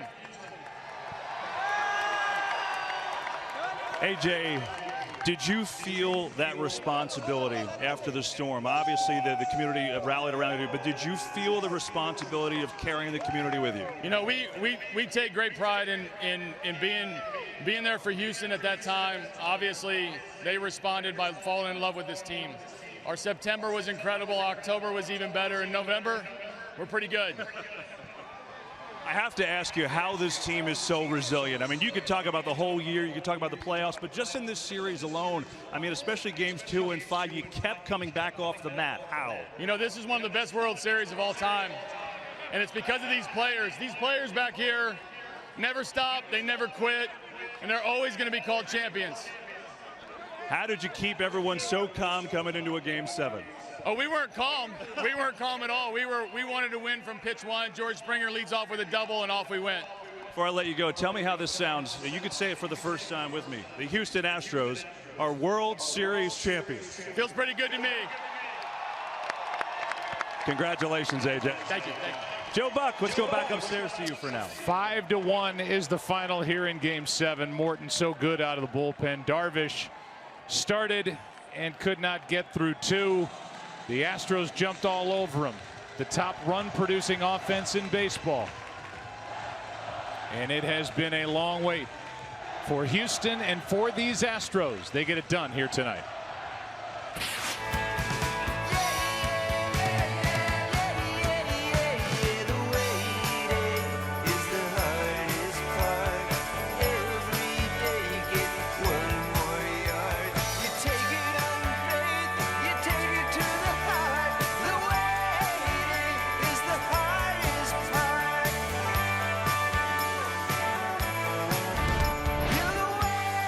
Some veterans who have waited a long time. Carlos Beltran with tears in his eyes. Finally winning a world championship. Evan Gattis and Beltran coming together, celebrating this victory here tonight and this victory in the World Series. Justin Verlander gets his first World Series ring heading his way. After getting there twice with the Detroit Tigers, it took a trade to the Houston Astros to make it happen. And that keystone combination of Carlos Correa and Jose Altuve, just vital to the success for the Astros embrace. No two people more important or more responsible for this World Series win than those two guys. Let's go back down to the field and Kevin Burkhardt. Okay, Joe, thanks very much. Down here, where it's time now for the Willie Mays Most Valuable Player presentation. Again, the Commissioner Rob Manfred to join me. Commissioner, it's all yours. For the first time tonight, we're going to present the Willie Mays World Series Most Valuable Player Award presented by Chevrolet. It's only fitting that this first award goes to a center fielder, George Springer of the Houston Astros, who hit 5 home runs in this great 7-game series. George, congratulations to you. Thank you. Thank you very much. George, what's turning to the camera here? Wait, hold that up for the fans. There you go. This is for my teammates. This is for my teammates up there.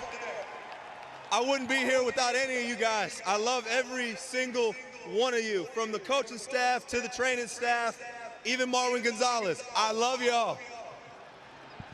George, you've talked about through the postseason with our guys about moments, right? About not necessarily the at-bats, but the moments. And I'm curious what this moment feels like right about now. This is a dream come true. It's an honor, but you know what? It's about the Houston Astros tonight and our city and our fans. We're coming home a champion, Houston. How much did this city, did those people, the community inspire you during this postseason run? It was everything. You know, that patch on our chest truly does mean a lot to us, and I'm so happy for all of our fans who have endured a lot, and we're coming home champions. So check this out. 5 home runs in a World Series. It's only 2 other players who have ever done that, Chase Utley and Reggie Jackson. What do you think about that company? I'll take it. How about the game tonight? Early start, obviously you got it going right away. Just tell me about this team's mindset coming in against Darvish and trying to get an early lead. Attack him early, get something to hit, and don't miss. You know, I mean, he's good, and if he's on, he's trouble. But, you know, our guys were able to get to him today. So, George, before we let you go, we have another special presentation. Brian Sweeney is here, U.S. Vice President of Chevrolet, and maybe one more thing for you, Brian. George, congratulations to you and the entire team on just an awesome series. So on behalf of Chevrolet, our 2,900 dealers across the United States, we're pleased to present you with a Chevy Silverado Centennial Special Edition. Great job, man. Here's the keys to your new Silverado. Thank you very much. So now, before we let you go and you enjoy that beautiful truck right there, how are you going to celebrate this, George? For a long time. For a long time with all my teammates and the city, the fans. This will be a good time for us. George Springer, the most valuable player of the World Series. Congratulations, George. There you go. Let's go over to Ken Rosenthal right now. Kenny. Thanks, Kevin. Carlos, Houston Astros, what makes this team so special?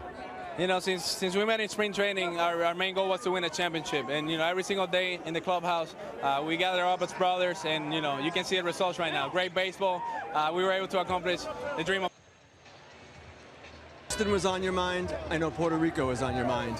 What are your thoughts right now as you think of your native land and your adopted home? Yeah, it means a lot to me, you know, to do it for the city of Houston, be able to bring joy, happiness to their lives in this moment right now. It's really special. The same for my people in Puerto Rico. I love you guys so much. Thank you guys for the support. I can't even describe the feeling right now. You've dreamed of this your whole life, this feeling. Is it everything you thought it would be? It's everything and more, man. It's everything and more. It's one of the biggest steps of my life, one of the biggest accomplishments of my life. And right now I'm about to take another big step in my life. Daniela Rodriguez, you make me the happiest man in the world. Will you marry me? Will you marry me? Oh my God!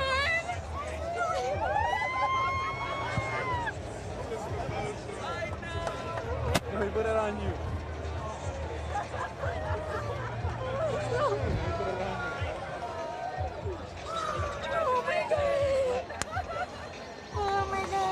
Yes? Yes!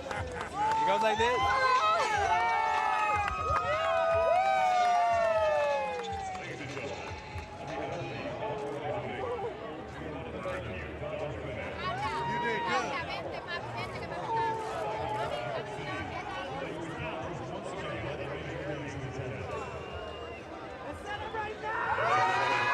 Oh, what a great moment here at Dodger Stadium. Wow. We've had a lot of firsts here tonight. The Astros win their first World Championship in franchise history.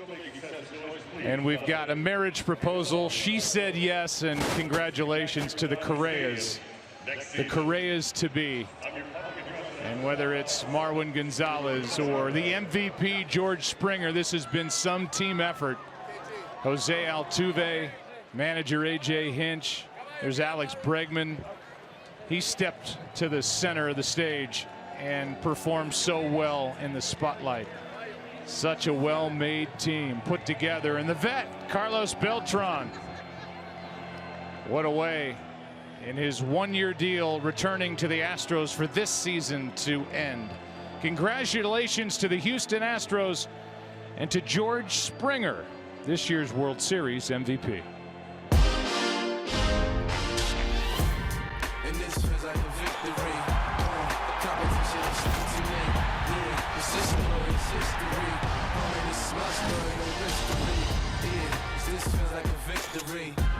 The competition looks slick to me. Yeah, it's his story, it's history.